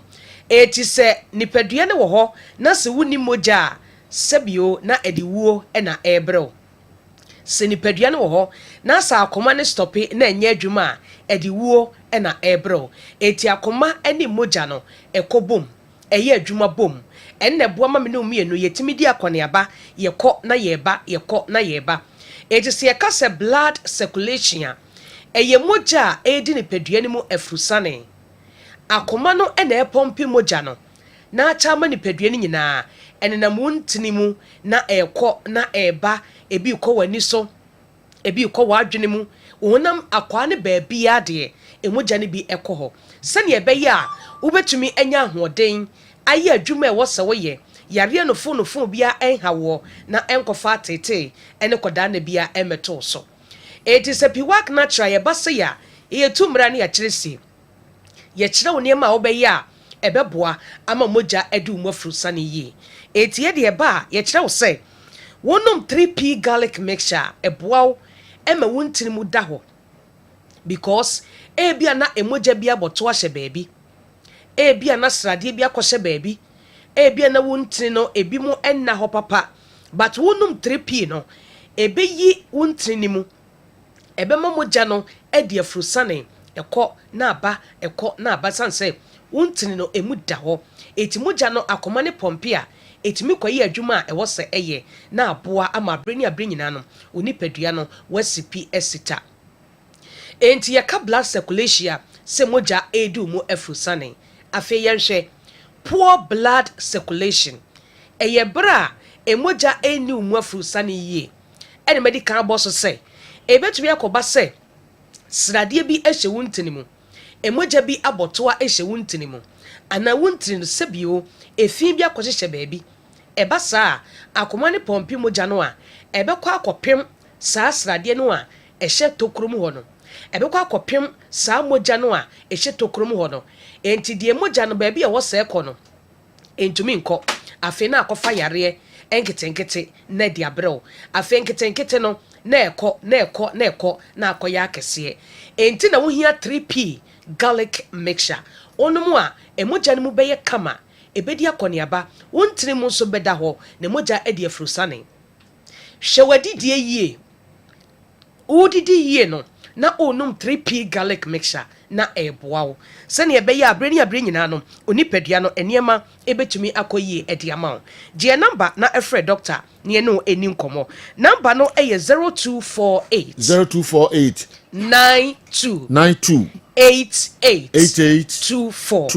0248 92 88 24 ɛbɛdɛ no wahunu sɛ emogya enu mu yie ana enu mu afurusane yie ɛnkɔ ɛma sɛdeɛ wɔsɛ yɛ no deɛ di kan sɛ mogya enu mu afurusane yie a ɛma woyɛ hodwo ɛma wo yɛ hodwo da bia na sɛ wapɔ so yɛ wo ya menyare so menti apɔ as da bia wayɛ no fo da bia honam yɛ wo ya yɛ obi de ne nsa so ɔbaa bia na wotiam agi ɛnso hɔ nyɛ wo ya wo as da bia no nipadua no wayɛ weak wayɛ mmere ɛno yɛ adeɛ baako a ɛkyerɛ wo sɛ emogya enu mu afurusane yie afei sɛ mogya enu mu afurusane yie a etima wani so ebriw ane ɛwɔ hɔ no wani so tumi twa wo prɛko pɛ wanhwe na etwa wahwe fam wanhwe na yɛde wo kɔto hospital yɛbɛkɔ no yɛsɛ mogya so ate yɛkɔbɔ mogya ana wanya pressure ana wanya diabetes sɛ mogya enu mu afurusane yie a etimi kɔfa wo nyina bi ɛde brɛw emogya enu mu afurusane yie a wani so bebriw no ɛda nkyɛn a etima wo nsa ɛyɛ titiriti etima wo nase ɛtaatai etima wo ntiri mu ɛtwetwɛn because baabi a wɔsɛ mogya ne bi kɔ no entumi nkɔ ɛnkɔyɛ adwuma a ɛwɔ sɛ ɛyɛ etiasa na wo ho yɛ basabasabasa na wo ho twetwɛn medɔfo wɔnhwɛ yi a na ɛkɔfo owuo di abrɛwo ɛna ewuo no ɛtaata haban so wɔbɔ wani atene sɛ enipa ewu ɛyɛ baako pɛ owuo di ɛda amansa nkom na emom sɛ wotumi hwɛ ɔho so yie a nyame nso boa wo ɛma wotumi nyini kyɛ enti na mekamfo 3p ɛde ama wo sɛ nonom bi yɛka ne si a wonhu gye sɛ woanom aduro no bi na abɛhu sɛ kurom ha aduro papapaa ɛwɔ ha afei sɛ mogya ni wo mu afiri sane yi a ɛtim ma wo naase taatae wode wo nsɛ mia a na atom wobɛhu sɛ ɛwɔ hɔnom a na wo nana yɛ tofoo asɛ deɛ fom ɛwɔ wo nan mu no ɛwɔ hɔnom a wɔhyɛ mpaboa a wo nan no ɛnkom sɛ mogya ni wo mu afiri sane yi a ɛtumi yɛ wo saa sɛ mogya ni wo mu afiri sane yi a ɛde pressure ɛbrɛ wo ane ɛwɔ hɔnom a na wo pressure kɔ sorosoro because mogya no ntumi nkɔyɛ adwuma ɛwɔ sɛ ɛyɛ ɛkɔpem na asan aba ɛkɔpem na asan aba enti kɔba saa ɛde saa pressure no ɛbɛbrɛ wo ɛnkɔ wiaseɛ no na amanneɛ kɛseɛ na ɛde bɛtɔ so wobɛnom adura nom ɛso na ɛnkɔ pɛ 3p garlic mixture nom na ɛmɔ wo ho ban nom na wontini mu na hɔ na mogya ni wo mu afuru sane yie na nya ahoɔden sɛ mogya ni wo mu afuru sane yie nso a ɛtim ma wo nipadua no woyɛ nwunwunu wokyia obi ɔsɛ wo nsɛm wɔ nwunu papa wayɛ cold ɛna sɛ wɔnhwɛ yi a na stroke ɛde ne ho ba abɛgyim wɔnhwɛ yi a na ɛkɔfa yare kɛseɛ bi ɛde abrɛw pɛ 3p nom nipa deɛ ɛne kɔ sɛ wo body temperature no ɛyɛ hot ɛwɔ sɛ ɛyɛ warm ɛhɔ ne hɔ so wɔ ho ɛsɛ wo yɛ hyehye kakra nyɛ hyehye sɛ deɛ woyɛ adeɛ ɛsɛ yɛ hyehye kakra because of emogya na ɛdi afurusane no pɛ 3p nom na ɛmoa wo afei mogya ni wo mu afurusane yi a ɛne akoma yareɛ ɛne nam akoma ne pɔmpi mogya no emogya ne nkɔ ɛbɛsa abɛgu akoma no ho wɔbrɛ akoma no bɛbɔ ntɛntɛntɛntɛm because ɛpɛ sɛ ɛyɛ adwuma ntɛntɛm wokɔ nikanika na akɔyɛ ma buro na aburo no bi choki ɛkɔhyɛ saa adeɛ no aburo no nam mu ɛbɛgu rɔba no mu no a sɛ ɛba saa na achoku a wobɔ sɛ machine su no na ɛkɔ sorosoro yɛtaa akɔyɛ ma buro ntie nim deɛ yɛka mɛma deɛ na wɔhu deɛ mekan bɛma ata akɔyɛ ma buro nso wɔhu deɛ mekan machine su na no ayɛ den because biribi achoku gye so wɔbɛtu na wabie so aprapra hɔ no nyinaa ɔsa de machine no wafixe saa nipadua no teɛ saa akoma ne pɔmpi mogya na ɛnkɔ a ɛsa bɔ bɛgu akoma no ho na akoma ne di mmirika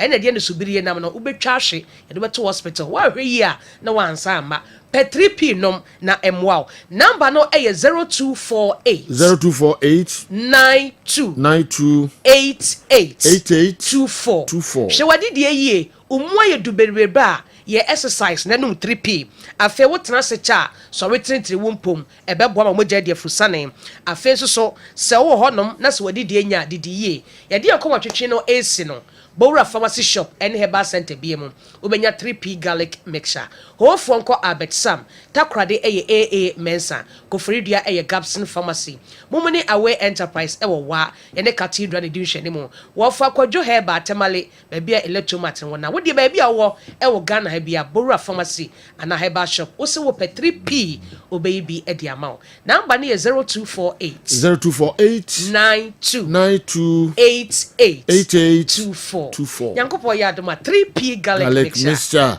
messages no doors but me fa ba kopɛ ana afi sunwan zongo ono a popular guy obi anim no o say 3p garlic mixture there maji atumpa ye we want a big bottle period. Hey, anafi yate. Eti do refu sunwan so abano. Maji atum na so onum ya nasa. Eti do petu akese na onum a chama no. All right. Monfre 3p garlic mixture for Piwak natural. Na muni omo eni enkomo. Awa Mohammed Babe transe na fei odide oho nyina enso abre yen. This feat by the Senegalese national team was nearly achieved by the indomitable Lions during the 1990 World Championship because of two dubious penalties awarded at the three Lions. Innocent, anyway, Efri Shama and Abraya. Innocent, and what Shama for Dina at my Shama. Ajumura 11C, and so SAM way and Manamo. Kwabra Black the free tema na 11C and so a team wahanum and so they are my champion Joe. There are some great players whose names don't make the news these days who set out pitches on fire in Ghana. Players like Kofi Bedu Kumasi, Asante Kotoko, Albert Asasi, Asante Kotoko, Opokunti, Abdul Razak, Opoku Sampene, all of Kumasi, Asante Kotoko, Adolf Arma, Olabodi Williams, Adolf Arma of Hearts of Oak, Olabodi of Hazakes, Tony Yebua, Cornerstones, Abedi Pele, RTU, Polo, Hearts of Oak, Francis Kumi Kotoko, Samson Lamte, Hearts of Oak, Justice Moore, Hearts of Oak, George Al Hassan, Olympics, Opoku Afriye, Kotoko, Joka, Kotoko, Sam Supe, Hearts, Kukudazi, Hazakes, Thomas Hammond, Baba Gambo, Hearts of Oak, Papa Kun Kotoko, Haruna Yusuf Kotoko, Benaman Kotoko, Anna Sedu, Ama Senegal, Akwesi Apia, Bebrebe, and Ode Abreye, including, of course, goalkeeper Mohammed Odum. Hey, Ageshika. All right. Entina, and also, no, Joe Akomko Owen is right. Lavin C. Ajumura. And they do a biane kaka, kaka, Awa. Sergio. Yes. Sergio, Roko no.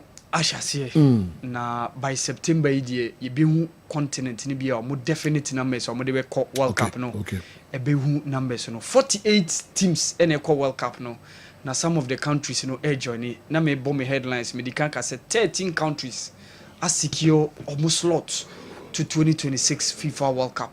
Africa de be ba na wie in around September going to October. So Sergio enwa 3 countries ababe di kan abeka 10 ho na 10 edikan qualify but enwa 3 countries are Brazil, Ecuador and of course Australia. So Sergio na mebo Asia contingent enwa me ka say 5 countries from Asia and are qualify akabako na omo 4th round no omo akwa wurem. So enwa Sergio we had Australia against Saudi Arabia. Sergio in Saudi Arabia needed a win so badly in that game no. Hervé Renard and Nemrante no said you after say Omodi kan share the first goal in the 90th minute said you that goal was cancelled and Owe Duke and the likes of other guys no Aziz Behich mo etimi boa Emma Australia ebe defeat Saudi Arabia by 2-1. 2-2 unfortunate for Saudi Arabia. They are now going to be in the 4th round. Australia ababe card is 5 teams already can qualify no. So we had Japan and yenya South Korea and yenya Iran and 2 debutants so ebe kan those debutants are Jordan and of course Uzbekistan. Omo no moye omo amuntimi ko World Cup ni bida afiwe yebe ko 2026 next year no or yebe nya kwan ehu omo. So this was the game that came off yesterday in Saudi Arabia when Australia went there and they had the maximum number of points and now on the field now. So Sergio Australia so are qualify. Sergio Uzbekistan omo qualify for the first time. Mobeba 2026 World Cup no. Na this new Manchester City met the defender Abdul Kadir Kushanov. No free. Sergio omo so qualify. Eno omo ya di fe bi stadium eno omo ball chinku. Ema omo de cars. Sergio cars plenty of them. Ede betu wo se yemfan che place omo aboa omo de be call the 2026 FIFA World Cup no eno na picture no ewo on your shot na manfo he stadium na manfo bochinku eno omo de cars na ba betu wo se yemfan che place omo aboa ama omo call 2026 FIFA World Cup ne ba so first in their history and I said you a massive for them. Tottenham Hotspur for Antoine Semenyo. Sergio, probably this has been his best season. Free Bristol City Echo join Bournemouth for the first time in the Premier League were hitting double figures in terms of goals. Ubekase wetimenya at a point now they were challenging so betimia secure the top 4 spot. No money opportunity I play our Champions League but unfortunately Ntimiama. But I think the Bournemouth have done a massive job and we Juma coach Irayola any team Ntimianya untimi yi modemo of Antoine Semenyo en free mu ewo modemo or done di emamu. So this explains the reason why some of the clubs are making a chase for the signature of the Ghanaian international. Initially, they told just say Manchester United and they making that push for Antoine Semenyo. But latest one, Ababe Boyremu, Tottenham Hotspur, Mumaki that push. after say omone Angie Postecoglou two kwanta pie no omode Thomas Frank na o Brentford na aba and on oba bet for team no odiamo awurem into the next season be 2025-2026 season. Fortunately for them, omotimi enya a Europa League trophy omotimi win here to enona timi amoma secure the Champions League slot next season. Yeba be hu omo the UEFA Champions League, and I think say a major boost for Antoine Semenyo penny profile and the career, because we see a kind of Champions League da say oba be free Bournemouth no kwako journey Tottenham Hotspur say you I think say an upgrade niema na ye bibi and this season Tottenham entimi anko enwura those usual sports na yeten ho. Tottenham at a point in time were challenging for the Premier League. Obekai 2016 when Leicester City won the league. They were the team and now Kamoma Leicester City a very good chase during that season. At a point in time they became regular features when it comes to top four. So Tottenham through those years, me even reached the finals of the UEFA Champions League before losing out to Liverpool in 2019. So I think that Tottenham has been so consistent over some couple of years. This season, Anyama and Shedan Koye and Momo or the Premier League, But fortunately for them, they were able to win the Europa League, which was good for them. And I think say a major boost for so next season. Oka UEFA Champions League. So for me, Sergio, Antoine Semenyo Echo Joiner, I think Sergio, a very good for the profile, because on also be cut the list of Ghanaian players or mobiso ebenya coin Esia kind the UEFA Champions League. And I think say a very good move for Antoine Semenyo Echo Joiner Tottenham Hotspur. Sergio, Al Hilal no more make last minute chase for Al Ittihad's N'Golo Kante ahead of the FIFA Club World Cup. No, some of the clubs no more make some betimi aye that last minute we no, but Sergio enyan to ye senior now mo hwese mo betimi enyano. Al Ittihad aji double over this season, winning the Saudi Kings Cup, winning the Saudi Pro League after some Mababeji and free Al Hilal Sano. Al Hilal let me opportunity to be among the class or bebo the FIFA Club World Cup or win to Omo AFC Champions League Omo GA in 2021. That's the reason why they are there. And now more make sure some betime N'Golo Kante no about cut the likes of Mohamed Kanu, Ruben Neves, and of course Ubeka Sergei Milinkovic-Savic tick in their face in their midfield. So betime nyano for the Club World Cup. But Sergio, unfortunately omo ntimi nyano adia na omo henum say omo embehent na omo betime N'Golo Kante. So unfortunate for Al Hilal where that chase now omo meki for N'Golo Kante. Sergio no de Senegal modern bono many omo modern mo done the honestly Pape Thiaw is also continuing the work Aliou Cisse edi kan beye. And Sergio share the new players omo introduce into omo team no. Uwe Lamine Camara, uwe Pape Matassa, uwe Pape Alassane Gueye, and of course the newbie Ibrahim Diarra. I know I will share the second goal no. Wa join Leeds United Sergio season na eba be wuremu among for benya kwan ehunu e Premier League. Omo pass omo transition ye. This is a serious nation when it comes to their football.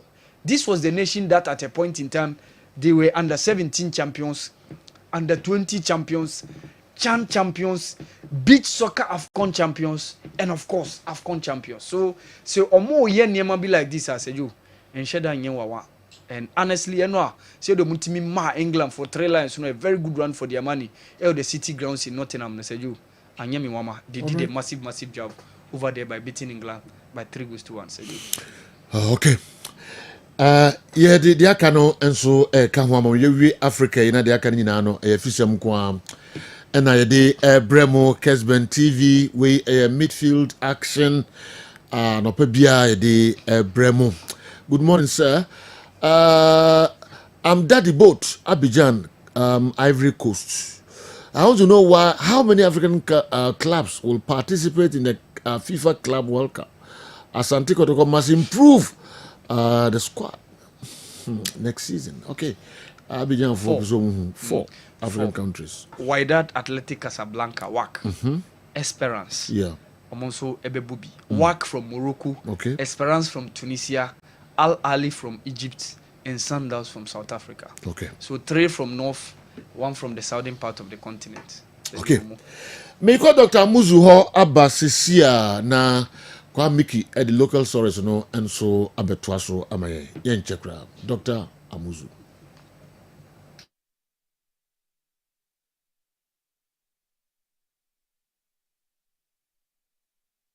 Okay, yebo modin say betimi enya Dr. Amuzu na ono so aboy nkomo kakra afri na hwe ho na area na fe Mickey at the local source na akari nyina enso aba beka ye ho Kessben TV Kessben 93.3 92.9 Accra Dr. Amuzu. Yafo nyina kwa ba Amuzu Herbal Clinic na megita min sem Amuzu P Herbal Mixture e drive dey fo agi atum a ebua honam yaw so obi say doctor mti yaw me bema no mu idun so a meti yaw na idun so a me bre ana se me bema no mu ye me pepe de wuhia e ya Amuzu P Herbal Mixture doc mini me reach ye no ho sane me ana yaw pa na mete se we na o ti se bema de dura American fo ama wo no e ya Amuzu P Herbal Mixture obi se doc me hu se me dun so a ana joso fe ana pam no she pa iri junso na doc me junso ase na bia kam mo sa se ma ya se me ya be ma wo sa haw no me kan fo Amuzu P mu nya be ko di oti ya o ni ntohwe no mo di ni ntohwe na ho no sango fo nyina no me kan fo Amuzu P e ma nwate obi se doc me junso ana e mo apai we nam sen obi se doc me junso ani nsuo kwa totro efre mu ba ena bi se doctor me ko jana so se me chemu a obo sa ka fre na insio man everybody no ba de wuhia e ya Amuzu P Herbal Mixture oba so a o tie mi a obu ni se wi a echire no pampan ko na e kan ko na e ba me kan fo Amuzu P e ma wate oba so o de po how white how insio basa egu wase o de pe yi pampan ya no wo shape o wase oba jon so ti ya we wadro e ya Amuzu P Herbal Mixture obebu nkeka ye na che mamunu kasika fiu na himfie bia na abie ni kuru na no ekọ ho apampa ya ohu no nya panketwa amasabi ni confidence no kwa na ekọ form obebi otiemia otimi buninsa in bleeding obosa within 2 months no buninsa mprenu onya nkeka ya na ya osa pa Amuzu P nu mesa nyina ejai wako twa scan ye so wo PID unu kunu hia ni nsuo nyina se na asa na chi aba enam keka na akogina upio de mu nti onya Amuzu P nu mu a sa ha ni nyina be komo ho ato say nroi ukọ pharmacy ukọ drugstore herbal shop obenya bi etu no anya bi ato wokumasi akodani herbal misi herbal apidank omo mbrom sa nso na icof ni Colinac omo Ashtown Accra ukọ kanshi dragley obisa na nabuachi Kingswalk Tinates Repash and Hallows ebi etu nro makon anase dudu pirano ukọ no so pa Amuzu P a obenye bi ato se o pese no semise bi a creative se fa na manefre for further and better direction Amuzu P Herbal Mixture maudi hio chalo bida hefu asi. Okay, Dr. Amuzu Monfred Dr. Amuzu lines no na munim de Dr. Amuzu betimi aye ade how bia wo de fakona hwe ho obeti ne te enso de amount Dr. Amuzu on feliuda. All right. Yeah, bene baba to so de amamo enche esemiko na me ne Kofi Amu akoko din komo kakra na ene yen legend no nkomo no ehi na ye de ekoye yanko babia se nipa ba ko a obia me nka obia kra nipa pi adwin omo titiri omo hwe no ese ono na eye the best player waba eye Ghana asasi so omo hwe no nipa bebrebe sa no mo adwin eye omo titiri Kofi of Toronto, Canada. Ye kwaba ye ni Reverend Osei Kofi edi nkomo na yachichempi first part no ye kwaba na abeti nsema Reverend Osei Kofi edi eto Kessben television ne sports yenim any other local staff ID Abraham your local transfer stories kakra ewa ha and I said them kan no pa no a weekend ye tight pa Ghana football ni na mu nkomo no ye betwetwe Me call easy paint, easy waterproof paint. Na me no mo akodi enkomo kakra. Ye ba, de aka ni nyina no, ma mo nyima fide mfa free ha o. Ye mo pa enso e de mamo. Kofi eno dramika eyi ne kenten free robam e de esi wo kama kama de phone no ato watwa akonya no watra so sire no se gusu sa Kofi radio go you say I was me just say no dey me ala o ya me say speed that now the air bad just get to go off so you can tell the free at the mu na dramika de see one. There's a matty for today because one. So you and what film ranty bremo. Easy. I don't know. Tata na commentary. TV ane ni aje keke. Papa bende.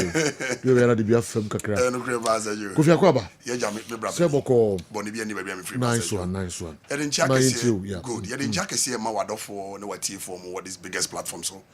Na sabro bibio ye dwuma bia na o na so on fam na so by 10 minutes. Sergio easy waterproof paint for yaso ye kese pa na one grind. E wo Abeka Junction. Ododo Abeka Junction abenante be some 5 minutes. Do your factory ho. Ye ni petrol station bi na ye opposite. Nti so hwe na se wo bayira. Wo be frɛ wo 0593 70 76 96. Sergio missing number no so 0593 70 76 96. Sergio number winning number and nese base who leakages with all your burden. What's he dying? Carpenter Bonibia Frodana ko boss. Or boss we waja leakages problems. Leakages in the HSA who done you know. Me papa or don't for adomo wasifi. Obi se wa japade ama o carpenter bia ya dwumafon e won chance no so de ye kan na san chance no emfa ho ne de odi aboso enya aluminium kwa na ye kan o any roofing sheet bia de aboard dan so bia enyunu no ebe bolka imprenum prensa ubese u TNJ ubese u walls ubese u flames de make catch one say onyame tie o bible easy waterproof paint for apie wa so yes abre ya ye kase enne ye wura nsuto breman so na unity the catcher one say enne no say first na chance nyunu aye kotopotia enne ye jai potito first na chance nyunu as abe ye free carpenter say o me fro soro ma enne kra ye nya o fro da kra ponso because dem rant ene mabawai obi anya na adwe kra se obeso boda so enne obi e ko school eti the catcher one say wo dan nyunu obi de na ya fro aye de kire wo TV so ye de enso be free yen dodo obi a hia colors bia wo pe bia se jo ebenya bia ma me ma me papa colors bia o pe bia e benya bia ma wo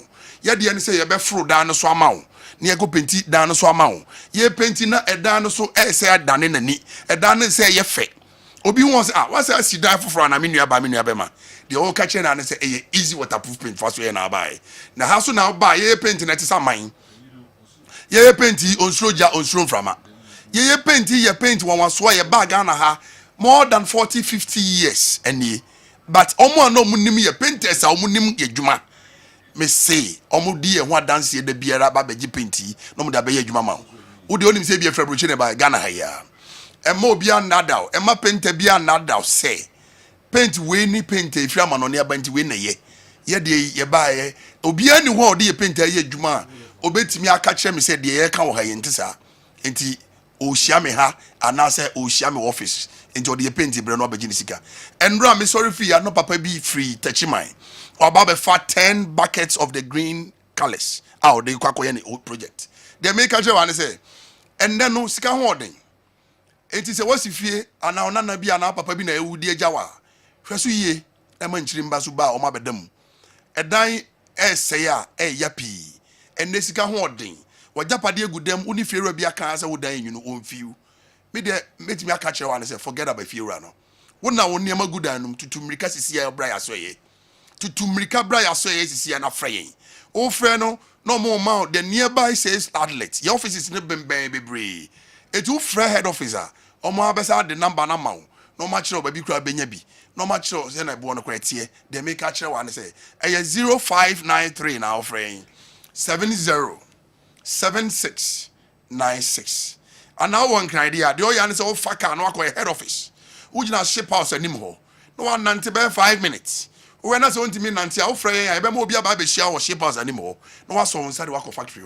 The one I could do a say, hey, say, a paint mu paint wa. Say, paint mu colors of here. Now, while we are dancing, I can say, Papa, or Kessben. I say, more Kebiano, and no great to do. Me dem po bi on me batunchia ah obeka jem say obeto paint ni no ko en ntisa ana say obeba beto na obi na dwemu ya ntanta e ma wadwen nya ntanta ade papa ne ebo hu daru aha no ansa grandpa e be ma akwa mo awura ha beto wade no mo so asɔhwe no mo so ahu sa de ne ye papa ansa e be ma akwa me mpo ye di ntro awura studio ye fancy owura ye fa kan ten awura studio but essence o mu gi paint ni di no mu nim say aha enflade aha enfontino ye tumre na ne ya kyeresi eti de make sure on say me ma me papa say fie no say wo wie de kan say wo si fie na wie wa plaster unya fa painting kan ya enkoto paint falafala bia painter for na bi no mo ho o pa de papa say ato a odo baka ta say enye entie paint for na sem wo painter uni painter tutumrika bra so ye wo da na se na frofro na ne ade kire ho TV no so no wo da na se na enne aye basa sabi wo di pa abo akura dem on dem no de ka kire ho na say tutumrika bra na de na start say essay a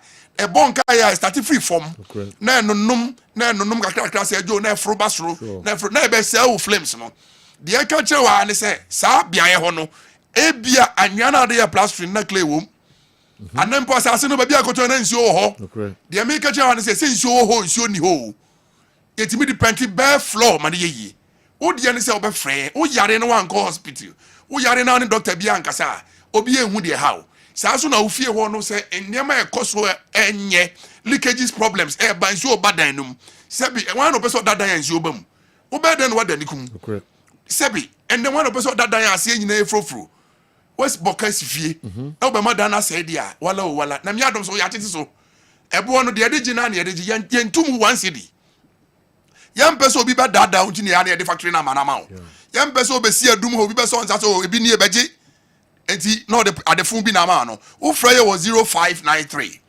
70 76 96 wo de ne so odofo be frɛ and the more wo frɛ no minim sala na very busy and yet easy to penetrate ebi no mo say papa ye fry bread pam say enyo nkwa na ohia paint asama ye kan dawura ye boy e ko Ghana final ba bia e ko ma no ne ba bia abrochi fro titiri de we o mo top paint no kra no ebre ma dwene menti ase so eti se ne wo si fie na wa brochi won all these problems e wo dan ho a e kire say problem damage si badan no leakage si badan num dachi de make sure one say asempa etia any good thing be America one asema kire o bia no e say o consider me so me brand because I didn't hear papa me from anim embebo ho daru say Joe no mokwa will not allow me to even come and broadcast it and at the eke bia so e ade food and drugs board any Ghana mpelifo nyina jatum enne unam ya dan ya hu a ya paint su nyina easy waterproof paint but the only man say the pana go twa nchense no and e bia colors no sadet ye easy unam kejeti ya paint kejeti red gold green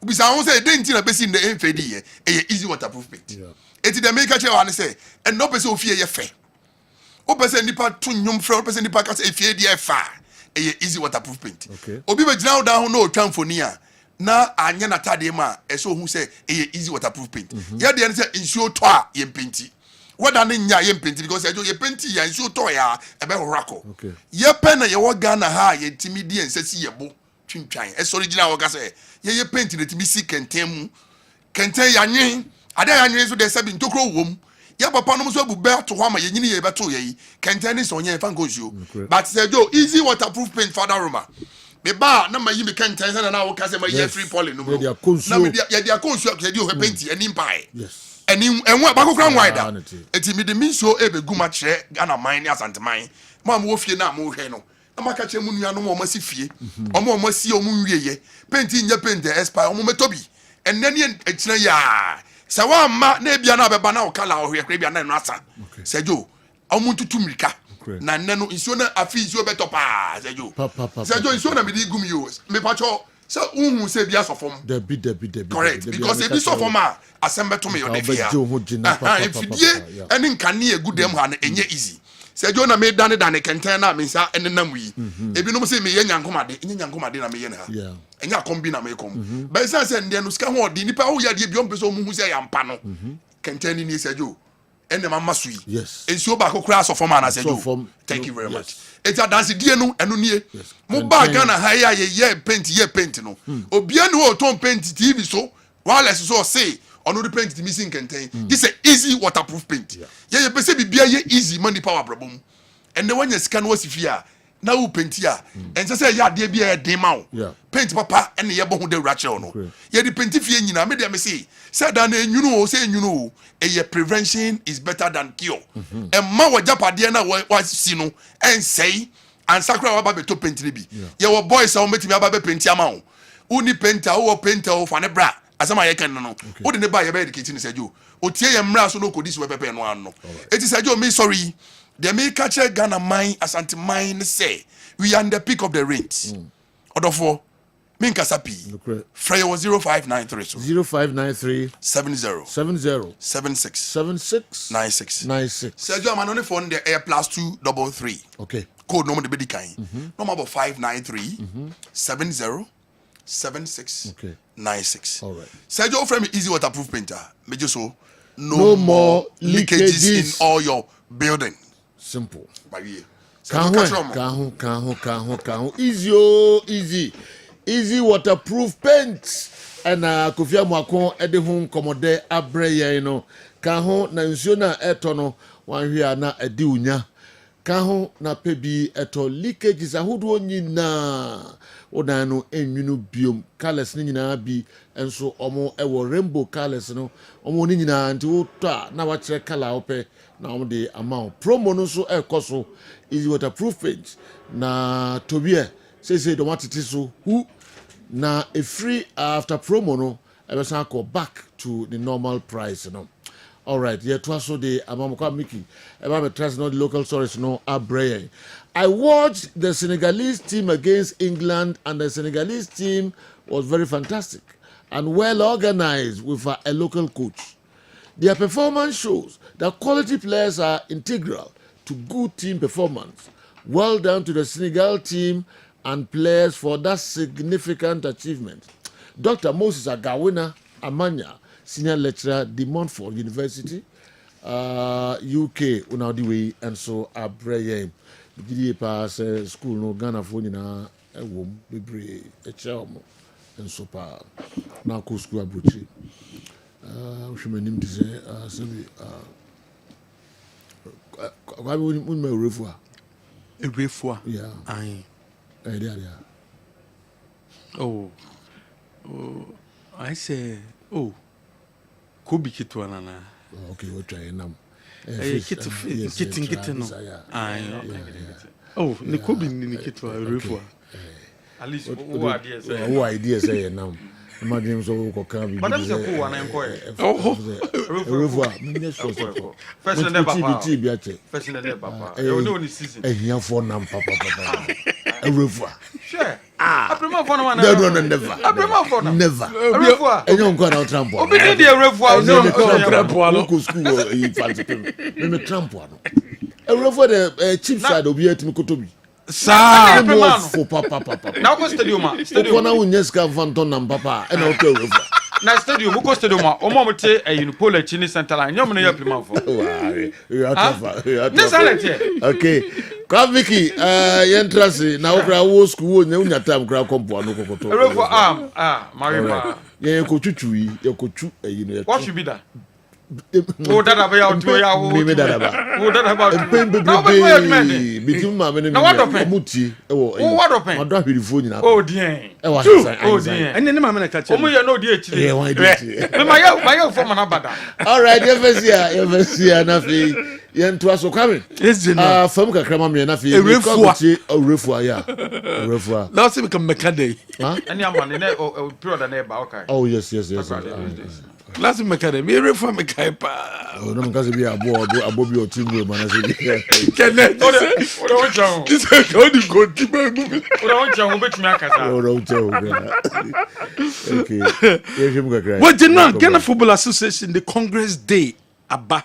Yebeko Congress to usher in the new season mede ho nsɛm awodoɔ de bɛba apart from no GFA president wɔde nsɛm bebree about the statement aba a ɔkasa de fa Ghana Premier League no nsɛm no bi wɔ mu a yɛ very very interesting yɛbɛhwɛ executive council no kyerɛ sɛ wɔn wɔ appoint nipa mmiɛnsa sɛ wɔn kɔtena se regulations ne rules a yɛde bɔ Ghana Premier League no Women's Premier League ne Division 1 no wɔn kɔ yɛ ho biribi nipa bɛ mmiɛnsa ɛna deɛ na gye no a wɔn ɛrekɔ akɔyɛ bobo kɔ ɛfrɛ no ɛyɛ Nations FC wɔn se ɛyɛ krataa Ghana Football Association de baeɛ no wɔn akyerɛ wɔn adwene de afa ho sɛ asɛm no deɛ wɔn bɔ so but wɔn nya appeal deɛ nti wɔn kasa no yɛ ba yɛde ho nsɛm awodoɔ nso ɛbɛba officially league table no Ghana Football Association a publish de aba abɔnten amihu league table no sɛdeɛ ɛsiteɛ MTN FA Cup matches anasɛ finals no ɛbɛkɔ so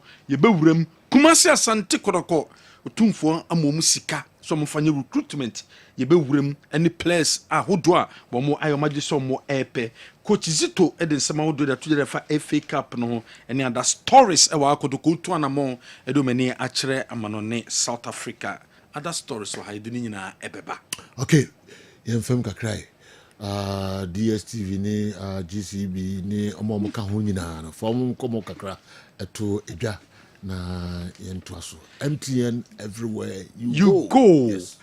Mesha say the general Mesha say the fee high sense sisa abre wo mo de dwumedie sonko aba wo obi ohia television ohia fridge no ohia deep freezer anase ohia normal fridge ohia air conditioner high sense dear and air quality high sense dear and air papa shane so uhia laser television uhia gas cooker washing machine smartphone sound system water dispenser microwave blender rice cookers kettle iron air fryers high sense dear and air papa nice one. We grad you knew what in here. Correct. The name said the high sense is here at here. Yes. Say Kofi a yenukobi. Mikobi. Mansion I was here see the Krum. Yes. Na baby I'm a fabia high sense. High sense. And now I go on it. Marginal muscle. What you have as well. Yes. Oh, say yes, and then one was high sense. Kitchen hall. I go ahead and near tea or two. And can we be a high sense? Come on, Mansion I was here see the Krum on emphasis. Yes. High sense. The Chinese said me registered a premium customer man high sense. Oh, wow. Last time I did have a me draw no obo me din. Yeah. Na me din my dress na a yaba. Baby at the power. At the pub na yaba. Omo a one stop shop for all home appliances, electrical appliances there. And you can saw how so ko baby. And with the guarantee omo no be guarantee. Oh guarantee we mama 5 years. So 5 year guarantee. 5 years guarantee. I say at the corner onu wo didem say eh papa. Yes. 5 years. 5 years guarantee. High sense. Okota unuhu da so koto omo products in the high sense omo branches awudo Accra omo Achimota omo ewo eye Dansoman East Legon Kasua La Paz West Hill Mall Tema Kumasi Takrade Takwa Mankesim se Joe Ukrom Mankesim high sense ewo ho oboase Mankesim Ukrom sorry Esipon ana Esipon ana Mankesim I wanna offer ono Oko mene ma di nkoma na moko salt pond sorry salt pond iti mankesim kai bibia uriase oboase sunyane tachiman kanesi tamale yes hohoi koforudia high sense bebia ntu penyama papato e affordable na quality ne bibia woso ne level woso a e high sense ye besa so ma 5 years ukofa no hefa 5 years. You know, for him, what are they 5 years? I want to chima. Fabra. Abrichana. Omo jomu didra. What's that? Because 5 years, unya problem bia. Omo jomu nyama ni di. Yes. So unya problem bia. Okay. Before all this, I had in the 2 products. So that is a uju products ni di. And crepa. The high sense and a genuine medi edikan. MTN everywhere you go. MTN say. Shenensum. kwesieda ebe ya na dwumedie no eba bekoso abra kumase asante kotoko womani golden kick ene behia ewo University of Ghana Stadium ohani bia ya dwumedie no koso 5 p.m. MTN everywhere you go. MTN Fada Roma and a FA Cup ni aba abedu sam pempenso we. Woma se dwumedie na se no ohobe de airtime ye beche bi wo ye beche umbrellas ye beche data ye beche njema udu bebre ho nti kwesiada enumere de oni baabi akọ baabi a wokọ eye University of Ghana wom sports stadium abra MTN everywhere you go wom de eye FA Cup finals no eba so MTN FA Cup obia enyo obia enti hyene som na wo so efo wani che dwumedie no ase Ghana Commercial Bank Bomodin na hwehwe Ghana Commercial Bank for womo echira kwan GCB Bank womo se mfantu anim ena no pay ewo eye Midfield dwumedie so bia wato shares bia ewo GCB Bank womo asoye bia no hyene so na kwa update o profile no wo profile ne chese wo data na wo dia momo a womo ehwe so anase ewo ho chese wo ene efro eye kobena jemfi wo ene efro Frederick Champion no brana be update eye sa data no anaso profile no fa momo enye se wotowa na wa nante e de ko banko se o kwa kobusa se o shares no emfaso abaso o shares na wotoe no adum pempeso be dabi wo mesese abram peso mo anua update wo fie baby bia wo bia no o ma hu o shares na wato no emfaso a ebaso e de amount enunti e na so ko GCB Bank okomo asoye na ko update o profile no o ko update na ti so mo je telephone number no ma ju email address e de account na aboa Emma yetimi amma update enso afan wo ye shareholder our register on the CSD wo de obekwa contact wo brokers no mo so etimi aboa wo ye papa GCB Bank your bank for life ope baby auto shares mfaso ba so ye e de amawa eye GCB Bank and also show me chira kwan Father's Day basom kwesiada ebe ye celebrate ye papa mo ye celebrate ye ofamo ye celebrate ye nwa mema mo ye celebrate ye boyfriends no abra ye penyema papa ediama mo obe celebrate obia enye se anopa no sorry ya happy Father's Day no wie debi to the papa efama no ade a ofade hye no ho bia obekai se debi me girlfriend na toma me yere na toma me nwa bai na toma me for when che wudin womo asoye wudin ewo Kumasi City Mall wudin ewo SG Mall wudin ewo Adum omo be Unicorn House wudin say on the 15th ye fi sabre kodu on the 15th bia no borom shop no mu bia na bepe men shirt anaso bepe t-shirt anaso polo shirt obepe bia to na de obeto bia no ye be free branded wudin eye Bluetooth headset e de account na wo de akwakọ chem wo papa na wo kọ che na de no Father's Day baso enunti emfendi agro fa hunre mu bi na timinya so emfaso DSTV so much mom DSTV your home of entertainment DSTV sports papa ye ne betimi e de mom yesi sabre ha ho emfa woni nche baby bia se o kọ DSTV for office akotua o subscription there be o phone no ebe ye dwuma ni nyina e de amount o de fa phone no say Telecel so phone no ye MTN network bia wo su bia no obe dial star 759 hash star 759 hash o dial wia na ma kwan na sabre wetimi a reconnect decoder no abra empono umfo woni nche DSTV for wo office bia Toyota Ghana Company Limited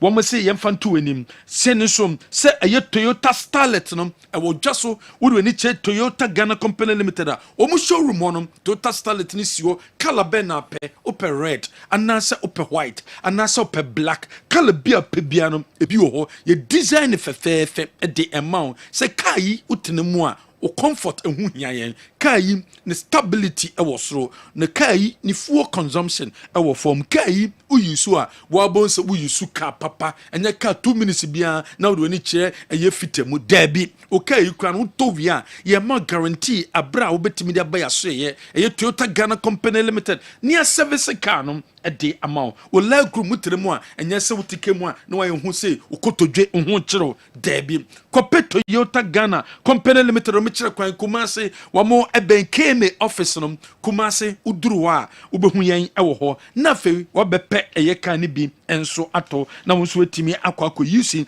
ama atumi anya so mfasoɔ Sechewura Bank PLC Sechewura Bank PLC wɔmo ne nhyehyɛ na abom wɔmo head office no ɛwɔ Jamase wɔmo head office no ɛwɔ Jamase wɔmo branches awodoɔ ɛwɔ Aguna Ntonso Mamponten ehwia Dr. Mensa Abreport Johnson ena kronom udu ho a obehu dwabe obehu eye Sechewura Bank PLC ewo ho o man office no ewo Jamase nhyehyɛ a omu ewo niem wo mo susu omo fixed deposit ewo ho wo pese auto shares ye be man kwa mo auto shares ne bi ye wo medache in savings account ewo ye wo bronya enidaso savings account ye wo akusika group loan ye wo money transfer sechere eye donation collection and your electronic banking ni nyina no ewo yasoye enu nti ena wo so ba yasoye na ne bedi insawo so enye bank bia na so do ho to mo so bank bi wo do ho to mo so a wo sikasem no ebehye bank bi wo ko gi loan a utimi nya so mfaso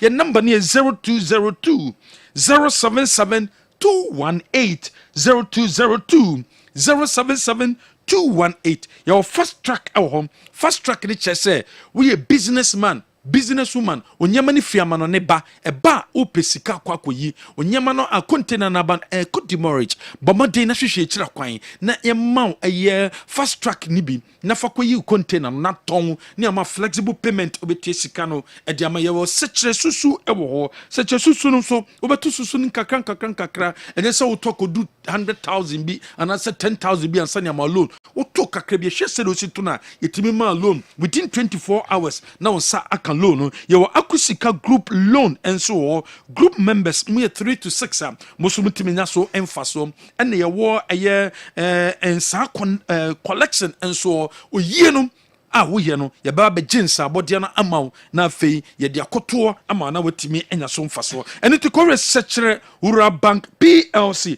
head office no ewo Jamase na ene yen enye adwuma Grace Gift Herbal Clinic and Laboratory uko Grace Gifter ye wo Oshim School Junction off Barakesi Road and nasa in new Achimota Petroleum Bungalow yene Family Life International School ena edi nhwenimu obi a wo yare bia obia no for Grace Gift wo stroke wo diabetes wo hypertension wo ulcer fibroid ena how wo skin disease obema no enye dwumaye awo na wo pe debi emane your problem for Grace Gift ye beboa your number is 0246 518003 offer number way so ye bejo so Printwear Service Limited wamo ena de Canon photocopy machines no e de abedwa so obe photocopy machine e de commercial work obe photocopy machine e de sifie o private efie o officer na fe o de ye adwuma enso ho a Printwear Limited and the Wasauba. Yabama Biatom, your IR4235,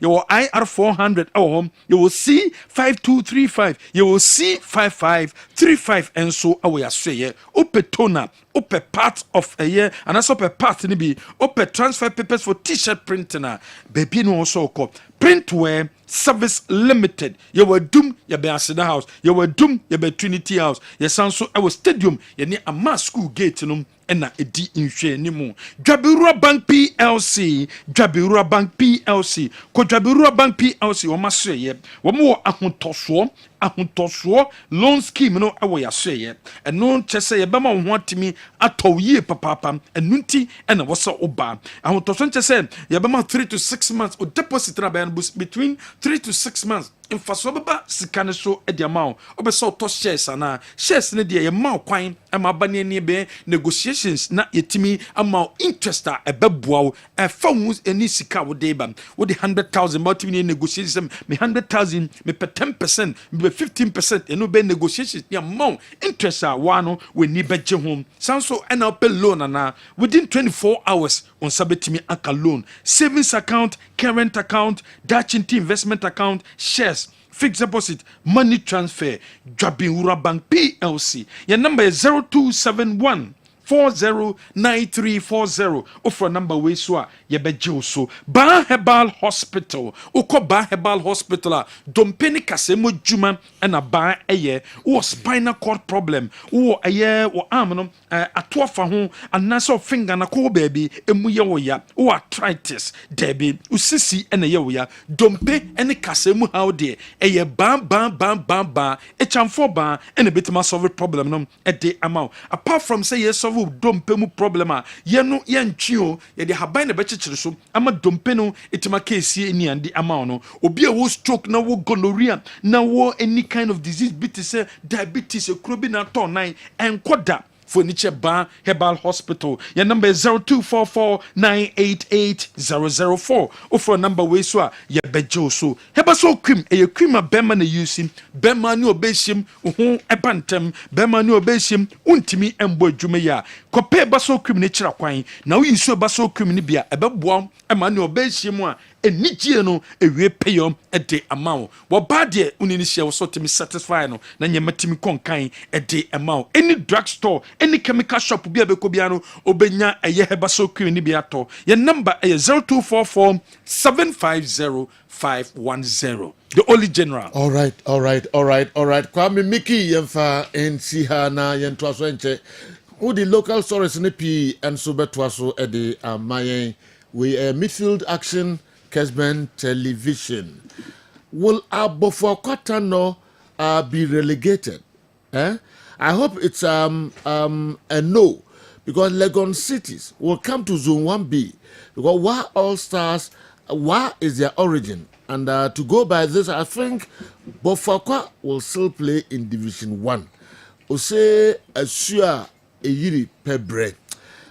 Please let actually explain this to us, because he's a right-hand man of Mr. Ket Okreku, the GFA president. So he knows it all. We free anefi Sunyai Zongo and the way Abaidua, Mema Kofi Echampon, and so Achechru Mu Kakra, na ya Twasunto Jan, Ese Ochiamunina, Babia Mobia, na can send it can reply, and the influence here. Operation Kumasi Santikoro must quit the league until proper measures have been done. Good morning.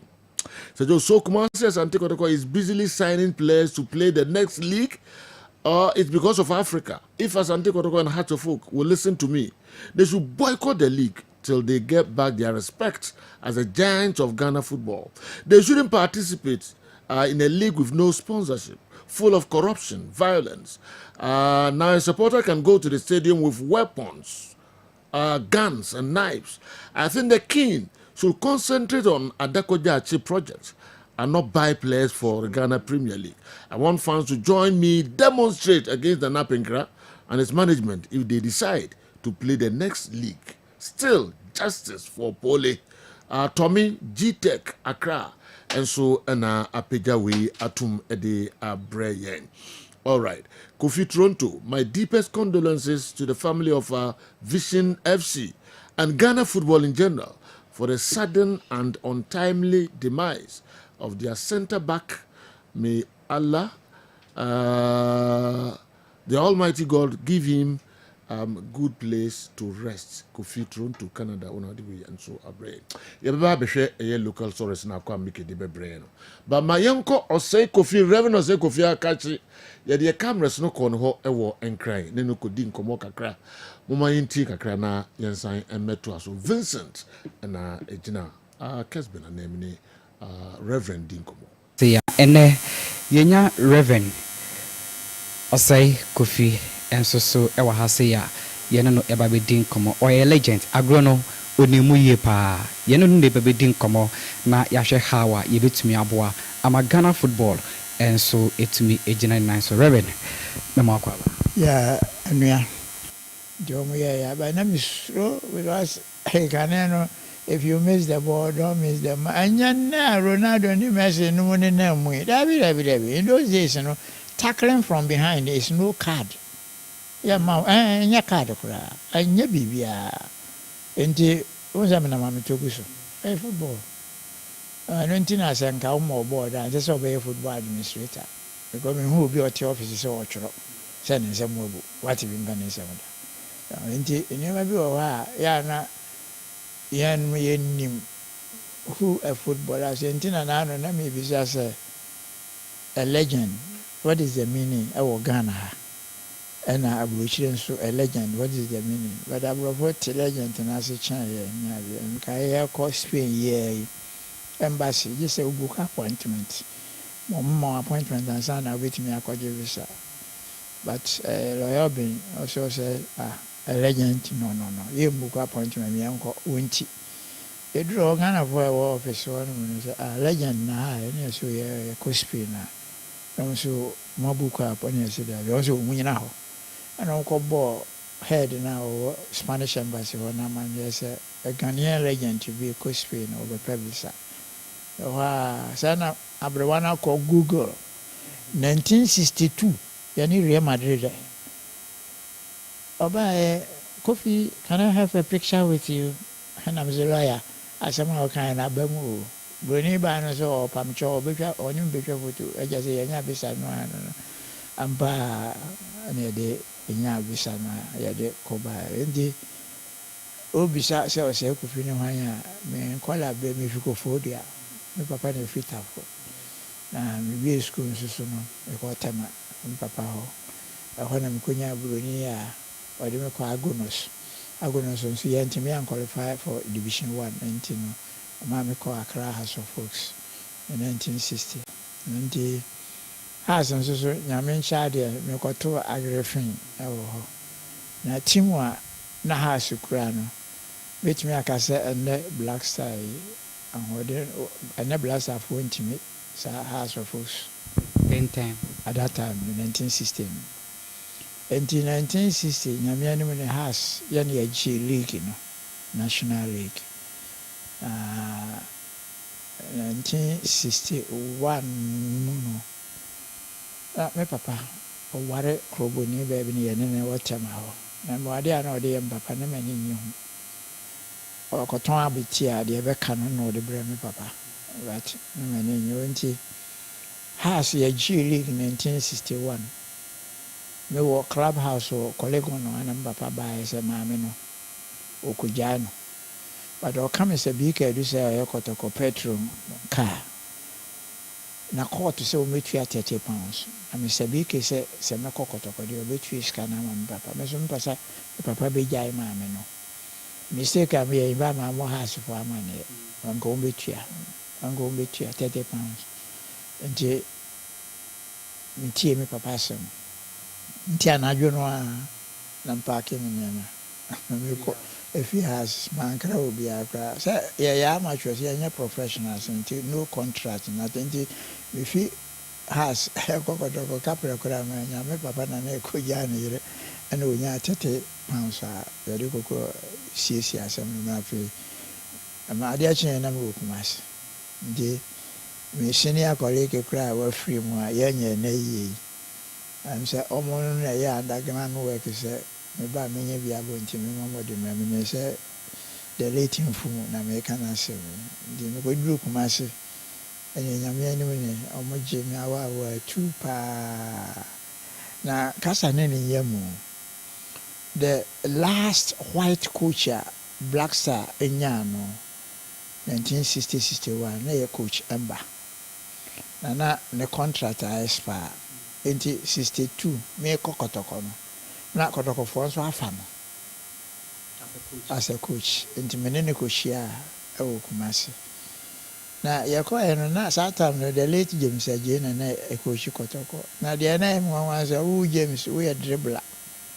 but wo ho na ɛde nkyɛn me but me nso so me ho nyɛ de but me ho ha nti sɛ deɛ nka ɛfata me no ma meyɛ maadeɛ ɔsɛ dɛ me dribble no menyae na ho ni mfa so ɛberɛ a wowo deɛ wowobɔ no na wowo dribble na megyae afei na kɔtɔkɔfoɔ ho kyere wɔ mpa nti coach Emba baeɛ no 2 weeks na ɔfrɛ meeting kɔtɔkɔ mpanimfoɔ ne supporters no nyinaa ɛna me ɛna ɔka kyerɛ wɔm sɛ ɔno ne coach seesei nti ɔsrɛ wɔm a ma obiara ne me nkasa gye sɛ ɔno asɛ coach no nti ɔmo nyaa me ɛma no nti ɔhɔ a na ɔmaa me free roll nti ɛne BA United knockout match bi tak magorɔ no baeɛ yɛpɔn na mehu sɛ wɔma akɔsoa coach ɛmba ɛna me sɛ na mebɔ hyɛ go na ɛdɛ na moakɔsoa coach ɛmba ɛna ɔm sɛ ɔbaeɛ no ɔno na abɛyi me apie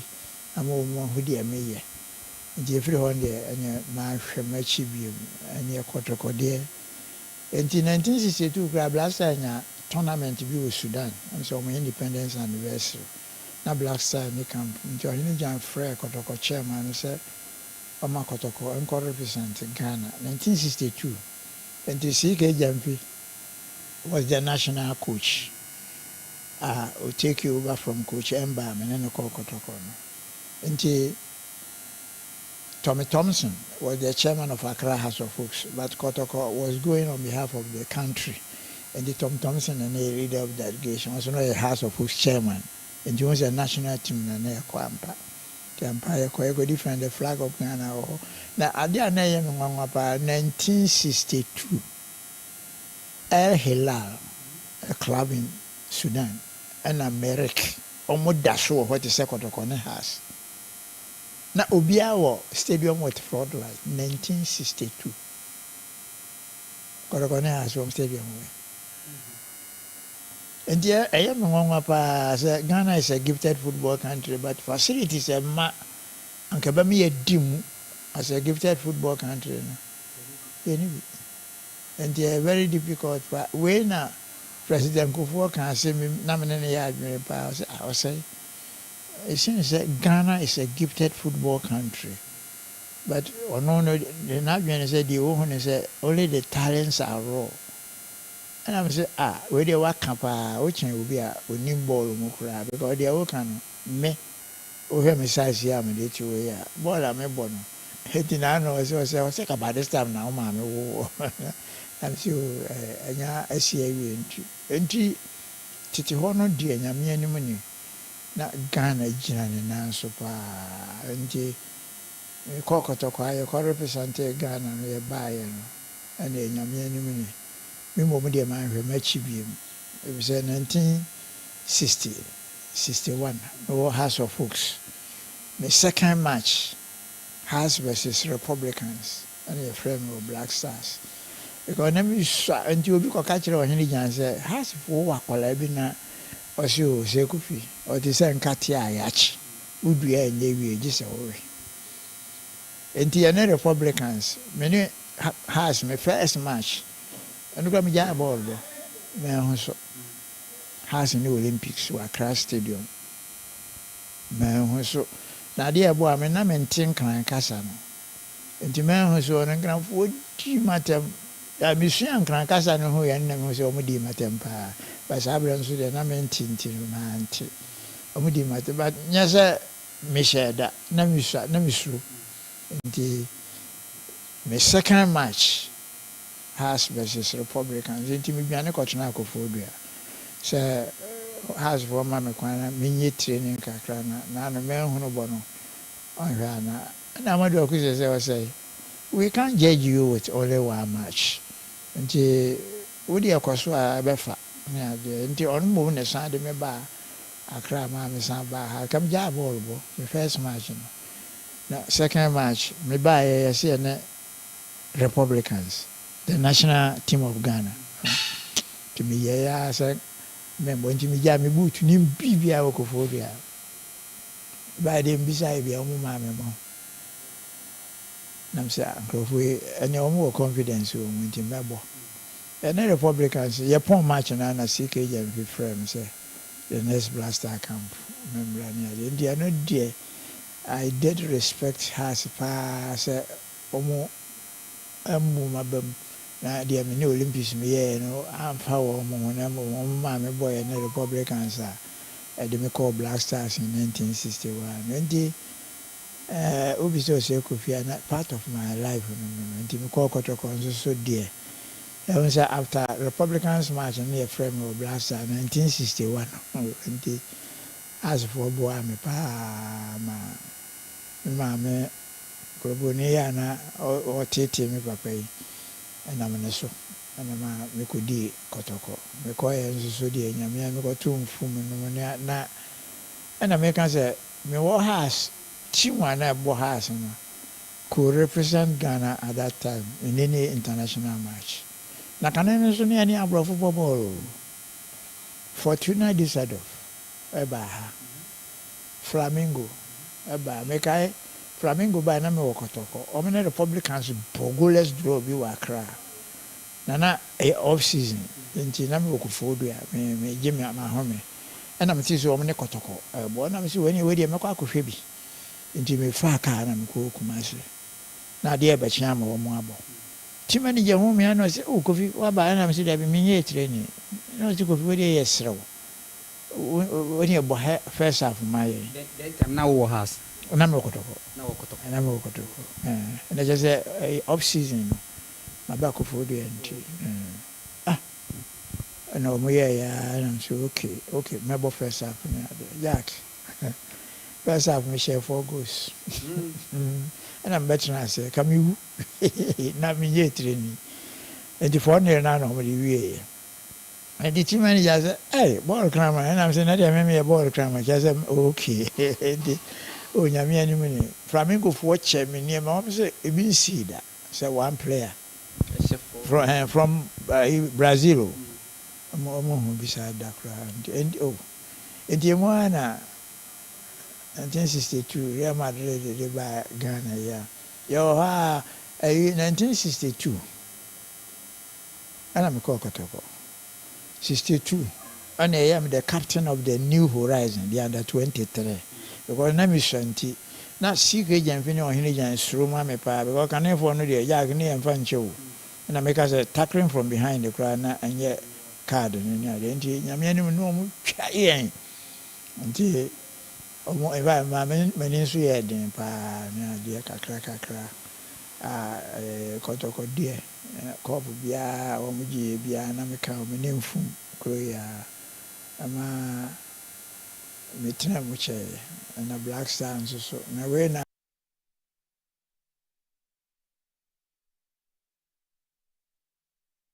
all right yamra na yamama to amuso Kessben television we are Reverend no say Kofi Wakansem P achichem bebrebe enti in subsequent programs no yebeba na mati bebrebe. Good afternoon sir. You kindly repeat Reverend no say Kofi's interview tomorrow. Please ECG problem. You know that please I'm so much interested in such interviews. I'm pleading with you. Okay, yeah, that's it. I just say yebeba nafi nyame yadmo na ebeto aso na the okai bia and so the Hunsem Abre Amanfo. Kofi, just before say Beko Reverend say Kofi, and I wouldn't send me to ja. If I Reverend who say the Bobona was super smart. Maka Prof Awa. Familiar boy na yes. Sanko Noa, and Kawi no Bakase. Kakra wati. Kakra obeti. Obeti. Ni na if I Reverend say Kofi no. So okay. Kakra wati. Yeah. Kakra obeti. If I Reverend say Kofi ni na born dey no onimbo. Okay. Or is so special. So special. And then we know Opia probably will be do football. On quite time we do football. Yeah. For the time in normal club and country man no. It's just no exceptional. Yeah. Because those is not in your common. Obi bobo near money fee, obi bobo near man a car. Which is so extraordinary. And I first football is an umboche. Yeah. Same one you no. Maybe a flower. Sata boko to be a foul UAC and now why mama some company be a company to our car. Tim now one day to our okay. But for Reverend Sokofi, the way Asante Kotoko and Ghana treated him sad time, and this we see the general so maybe we could be an ear boni dino own your office no. I just know a generous. Sure. Your mom pee say ni bi ante ne no bobola. Tunko be ni dini na no na agro. The President Kufoka said the dintina one train o mami antwen anka fi. No, President Kufoka so sa o no se nya ne senke ono so mu ni later than time of why. Senke so pe. Decided here. Among for P agidi pa say Kofi the best footballer waba e Ghana sase so. And so I don't know. The other part no be bremo. Ye ko ye Daoud Heba. Aso ye ba ya kwa make it local source na kanina and so be brain. Daoud. Enu anum ni adofo, ye frame me Dr. Daoud. Me na me Daoud Heba Hospital ano. Na enam me so ena ne Daoud ointment. Dawood 360 capsules wodwa man so a ene obi adi ho adanse na du wei edutwam Dawood ointment ose fatwi na ebeko ofa Dawood 360 capsules ose sisi na ade wom na drum yenu wei adwuma bom obi a osisi ye o yapa de obeye ne se wo de Dawood ointment no etwitwi osisi na anopa ene anwumre a nansa bia no na wo de bia bo asawa obetimi de atua udware wi a fa Dawood ointment wo de te ne fa sra ta bre kro na no na wonom Dawood 360 capsules no anopa ene anwumre na danse ye na ba amane wo de enko na enko ti adanse ni bi Dawood ointment edrowe me straighten and well done the toda me pon djuma na me honam nyina me ye me ho bibi enye ba se minya sa Dawood ointment we na me twitwi a na anopa so minya Dawood 360 na me nomo a ese kware me ye adwuma kra se kane no te drowe de edima se mama na be di so asema mama electrician na ye adwuma ekofia yentimi na Dawood ointment so ye adwuma na obra okodru fia fa twitwi ade be che no na ho aye den Dawood ointment fa twi keke na ebeko dura me yusu mama hode pa mama metimi gba adwuma bibi e kama e mama ye Dawood 360 capsules and Dawood ointment o me we no na do we no su twitwi wa aposo e be ma ya oni nyina afiri o ma de gba adwuma Dawood ointment fa twi na ebeko da bia amfo kompenu de ka musa akọ speda ikitenu ani ebudo na ani Dawood ointment ene papa me sori anopa me ditwitwi me sisi achi me babia he me ntebre secret ni nie ti so person te sem ya we use Dawood ointment that's the secret of my taxi driving me a transmission gearbox specialist ejuma me ye enkan na me pega ade a na me nsakura antimi pega and asa me ma ade so na lock me sisi say free some share Dawood 360 capsules and the Dawood ointment aboa me bebre the dry you na so amente ya mente bla bia obia mo modern so betimi ape Dawood ointment and the Dawood 360 capsules enya bi ato odofo se watibi adro ya me ka ho asem no eno ho adanse ene wono madi no ko pharmacy e ben wo herbal shop e ben wo ne koto Dawood ointment Dawood 360 capsules na se de enkrofo di ho adanse no wo so be di ho adanse wo pese wo frɛ ya eno na wo screen ase no 0244 8864 37 na 020 168 1717 baby a yeton aduro wo man Ghana mu bia no wo de wura house pe Dawood ointment any Dawood 360 capsules. All right, yamra na fi kwa Mickey my inti we do the bread. Wo general Ghana Football Association no obekaya omode statement ne ba na so omode bobo kwa fene Basake Oli Stars and the Nations krata ne baye no omoka se wo mu ehwehwem na wo ye player anasa wo ye official no mu gidie so dansu ba bi edi abra Basake ene Nations boy na o me charge na fi wa ba be yi wano wo mo de krata ba bonte wo mo se abrante fre no Rabin Osman wono ene Kofi Mensa ene Emmanuel Ano Oma charge sa 3 players no ewo match omo boy against Basake Oli Stars and I say Nations game course no wo mo say disciplinary GFA disciplinary code 2019 no and omo gina so omo de a charge omo it's alleged say Rabin Osman oni Kofi Mensa omo assault match officials no omo commat officials no so ekwa assault omo sanso and abrante e friend no Kofi Mensa and Emmanuel Ano omo damage ura tano numu a ewo Basake Holy Stars bomo stadium no tano numu no omo tutu omo 90 said omo Jack Chan and omo sesa nyama enso ewo ho and a gate na a lead to the dressing room no so no omo ss no nyina we match course between Basake Holy Stars and the Nations FC no internam so emasa players we Ghana Football Association a charge omo Rabin Osman Kofi Mensa and Emmanuel Ano ewo subaya GF no GDA say womo andan edipa ewo match course between Basake Holy Stars womo enso and the Nations FC womo up to Friday sɛ saa players yi wɔn mfa wɔn ano yie sɛmbra na wɔn de ba wia ɛna district committee no bɛtena ase na asotwe bi a ɛwɔ bia no wɔn atumi de ama players no wɔn yɛ krataa efi GFA no nso aso yɛ ɛɛba apart from no yɛtoa so ɛwɔ other stories a Nations FC fɔ nso wɔn de aba bɛto dwa sɛ GFA district committee no ruling a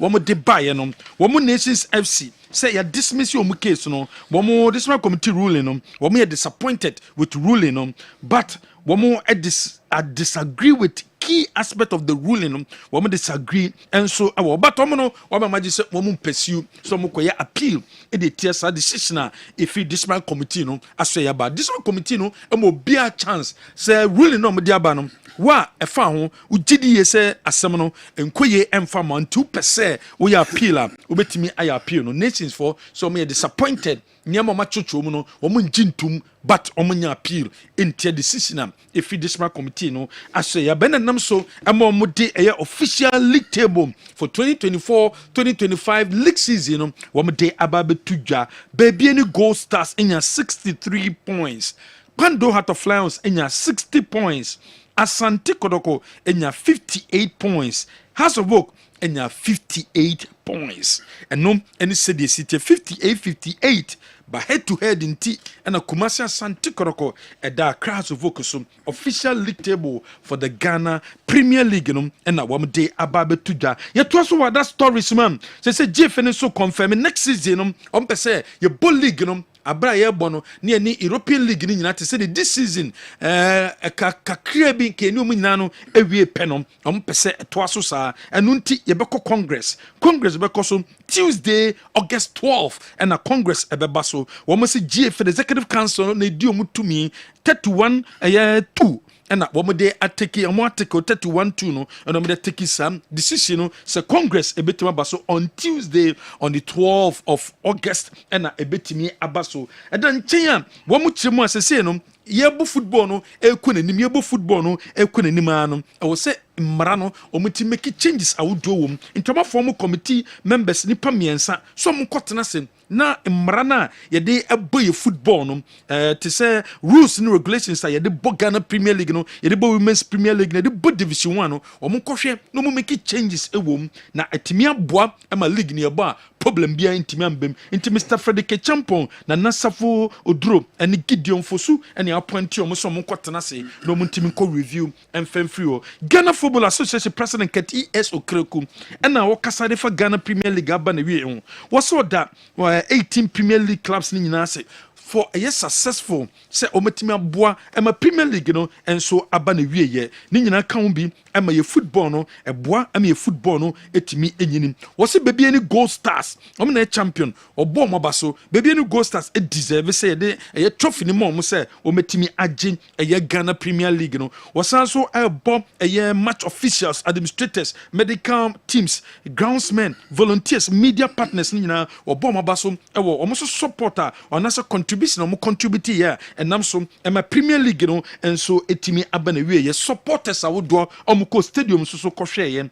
omo so ayade e kan bi 2024-2025 league season no o GDSM I was say celebrate success obi akabom ne celebrate success no although esinto kakra ewo ho a ewo so mutimi ye na etimi boa the titu efa enhancing the match day protocols no I was say yetimi eye niye na ye bo players so ban ye bo officials so ban na ye bo fans no ban ewo stadium na odi tudwa say league ebo ya aba na wieye 2025-2026 day improvement ebetimi abem eye ede amayen ye to aso ewo other stories ye fe ni nche Kumasi Asante Kodoko so Kumasi Asante Kodoko confirm say Hamza Bin and eba beye assistant coach number 3 Ediama Kotoko and also be you team coach Ediama Kumasi Asante Kodoko Bobo Ekono we Jumedia say one day Ashan and Sam coach Abdulkarim Zito Kasafa no abra woni Kessben FM din komo so no de odidi se Kodoko so you team no the titu and 20 team no or say omtimi yen ye enu nti se Hamza eba obeboa ye papa coach Abdulkarim Zito I don't joke with them. Yeah, I'm say sane buy no ebzena so honsu ewa and a form so kakra. But no development. So it means we have time for them. So I may into the BR me ma and say about 5 of them came to my training and then we train together.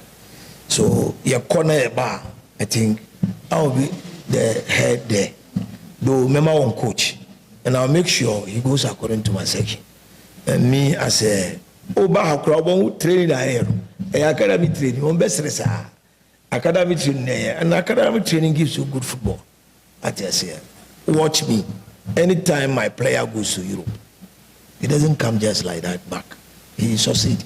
Because he because most of my education in football in Europe.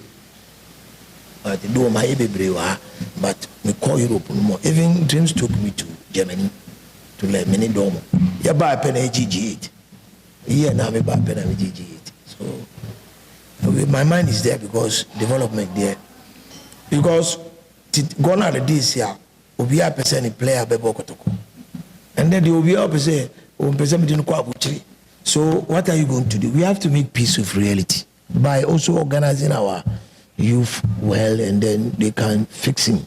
So once on betena bench now, if the game is a little bit weird, me ma bakukobo kaka akra will get a bit out of it.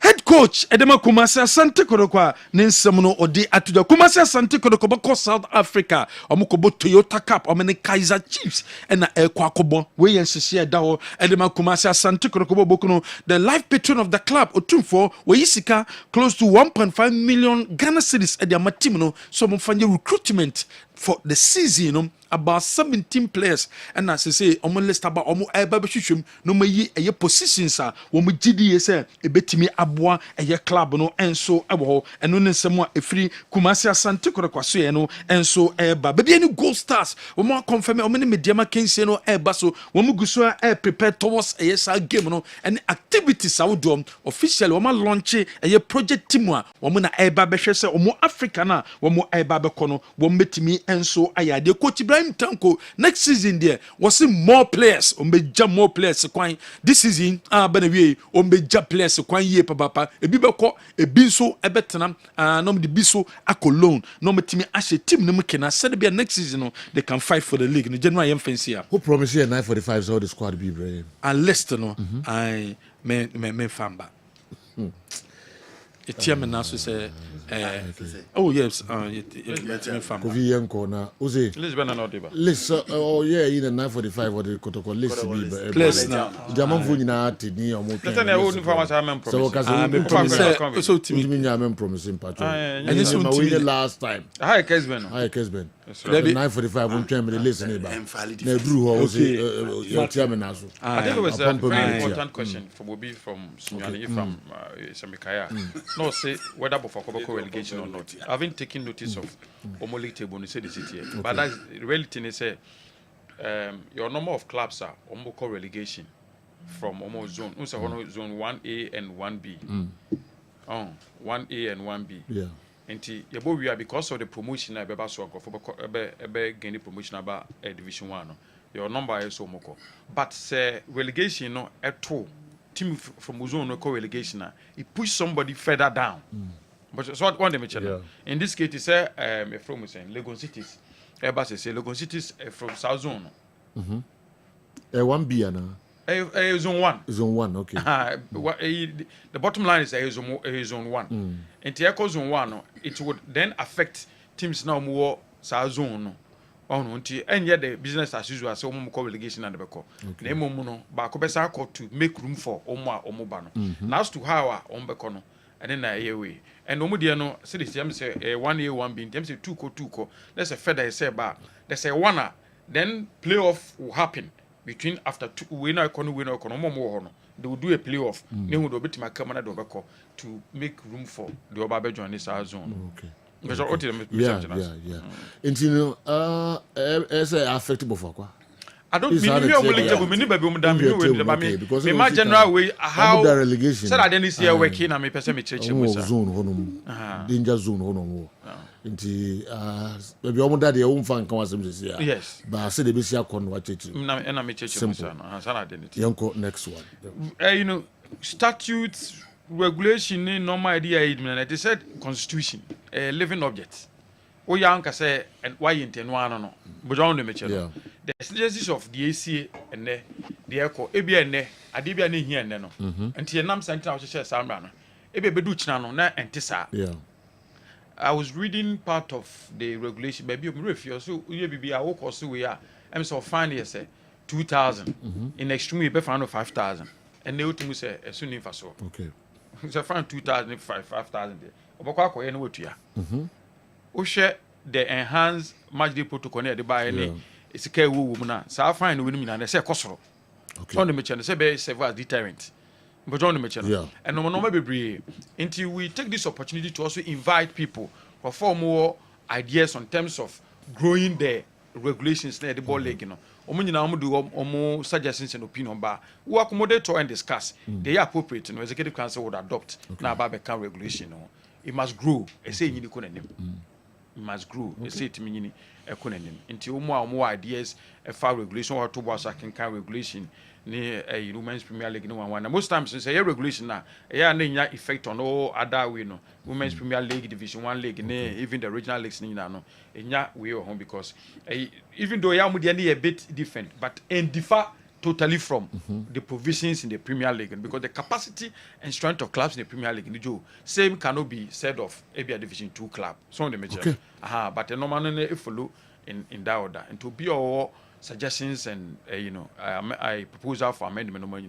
we will discuss this since now the say to me okay what the back be so na game fence ya na kamema me hu say so me so na no so e mama ntam ni bia regulate na rule ni mai enti na ja na o ka ho sema na say na enye so the me no and they say they are not appealing.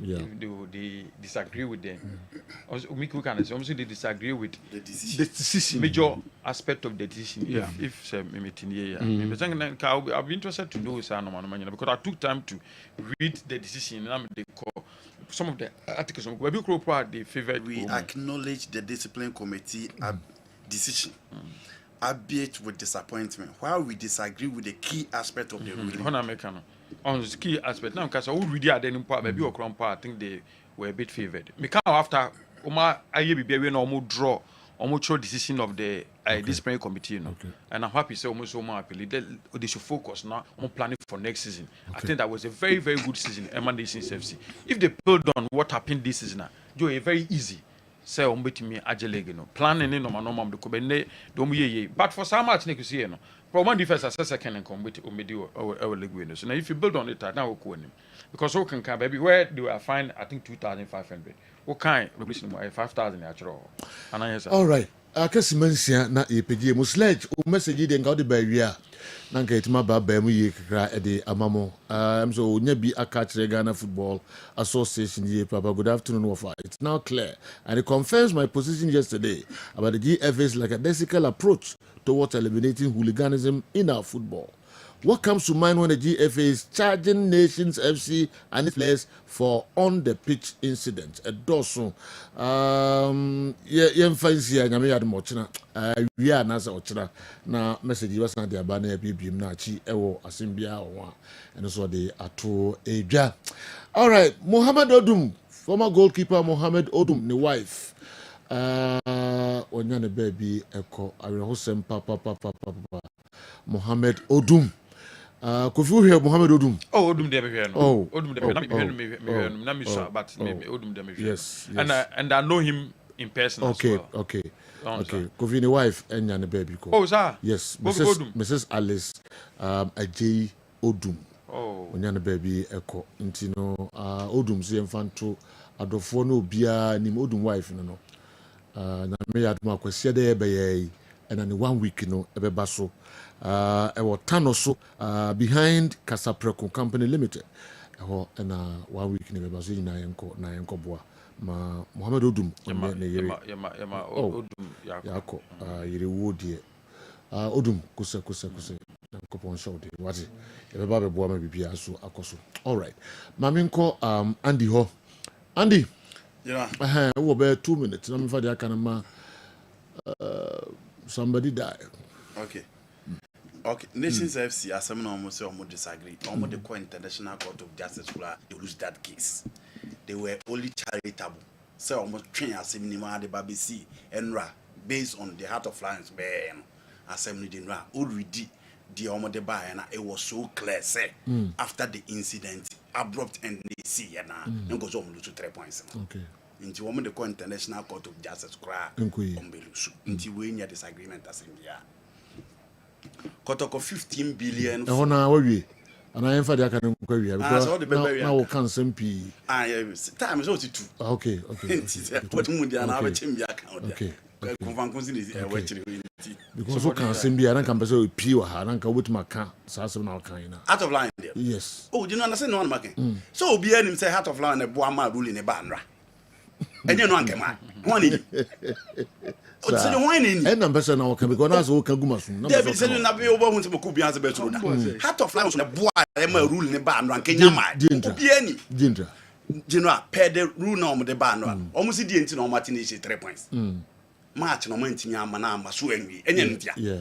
En na omo say afa na omo barber head reporter match officials no dey ba. Match officials report no man fan call last week. And the last week no go. Tiafi no back agoje. There be. But say Heart of Lions about Asian nations. Into league no omo 3 points. O ka se mu ni bi o enko se hwe. Nti o dey ba bonten nya den. Do we so say o dey ba bonten nya omo den. We one of the easier decisions last week. Senke ye division 2 ana ba bia na si wo ye ball ni ma. Kade ye che ya nka verdict ne ba say. Ball no ama ya agba nwia. Because Kennedy Boachian accepted it here. Set time on security ni enough na nkini kwaso bobo no e na omko boy the first point say or accept it say born na security ni enough na nkini kwaso omobo e na omakobo e na yade penalty eti amu na muso maja about the issue of na nke ya peti eja ebo dada e na ye nya abo na the penalty ni shia no me I won't buy it. Okay.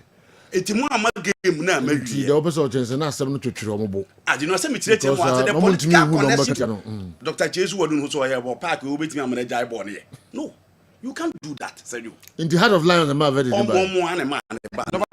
they had won if nations had won against Heart of Lions in the way you know if I'm saying Gold Stars ABT Nations FC per the regulations in the ball competition it is still Gold Stars would have won the league intended stop head to head no between and stop it nations could have won against Lions on the ball draw nations could have won against Heart of Lions and per Gold Stars any nations or more match on my border and per regulation in the ball league no Gold Stars will say have won. I can't see my back up. The dynamic say where you born that team. Kala Brem. Gold Stars. No, 1 minute. If they lost, Kala, no 1 minute. Mickey. Kala. Joe, the messenger and say, you see the reforms, no. I'm saying Achiwa idea by appeal to him. So for the past 6 years, now administration we buy no referees that be no near the ha no. Me am TS me banner say referees e kosra be me de omo mani nko ho pa eno ma bi e wo ho do ma e ha adwene every blessed day every blessed weekend ye bo match bi awia empanifo amuti efe na de bi ade ha mo no and some your reforms are me ahwe say ene ya ye bayi parents teacher association be parents association no e ko ye ade a wo be kom na kola ne sebi omo di nsamfu school your parents teacher association time piano obia ko omon tem no ego emmanuel maye oba ye no say referee association e modern association eboa wo no wo hia ne services ana wo nko ana wo yes hwenuoma ekoso akola no kodi match ba odi futufo the futufo e fa member enti do pa na oye enti e kokko basa e December brebe jo emreko na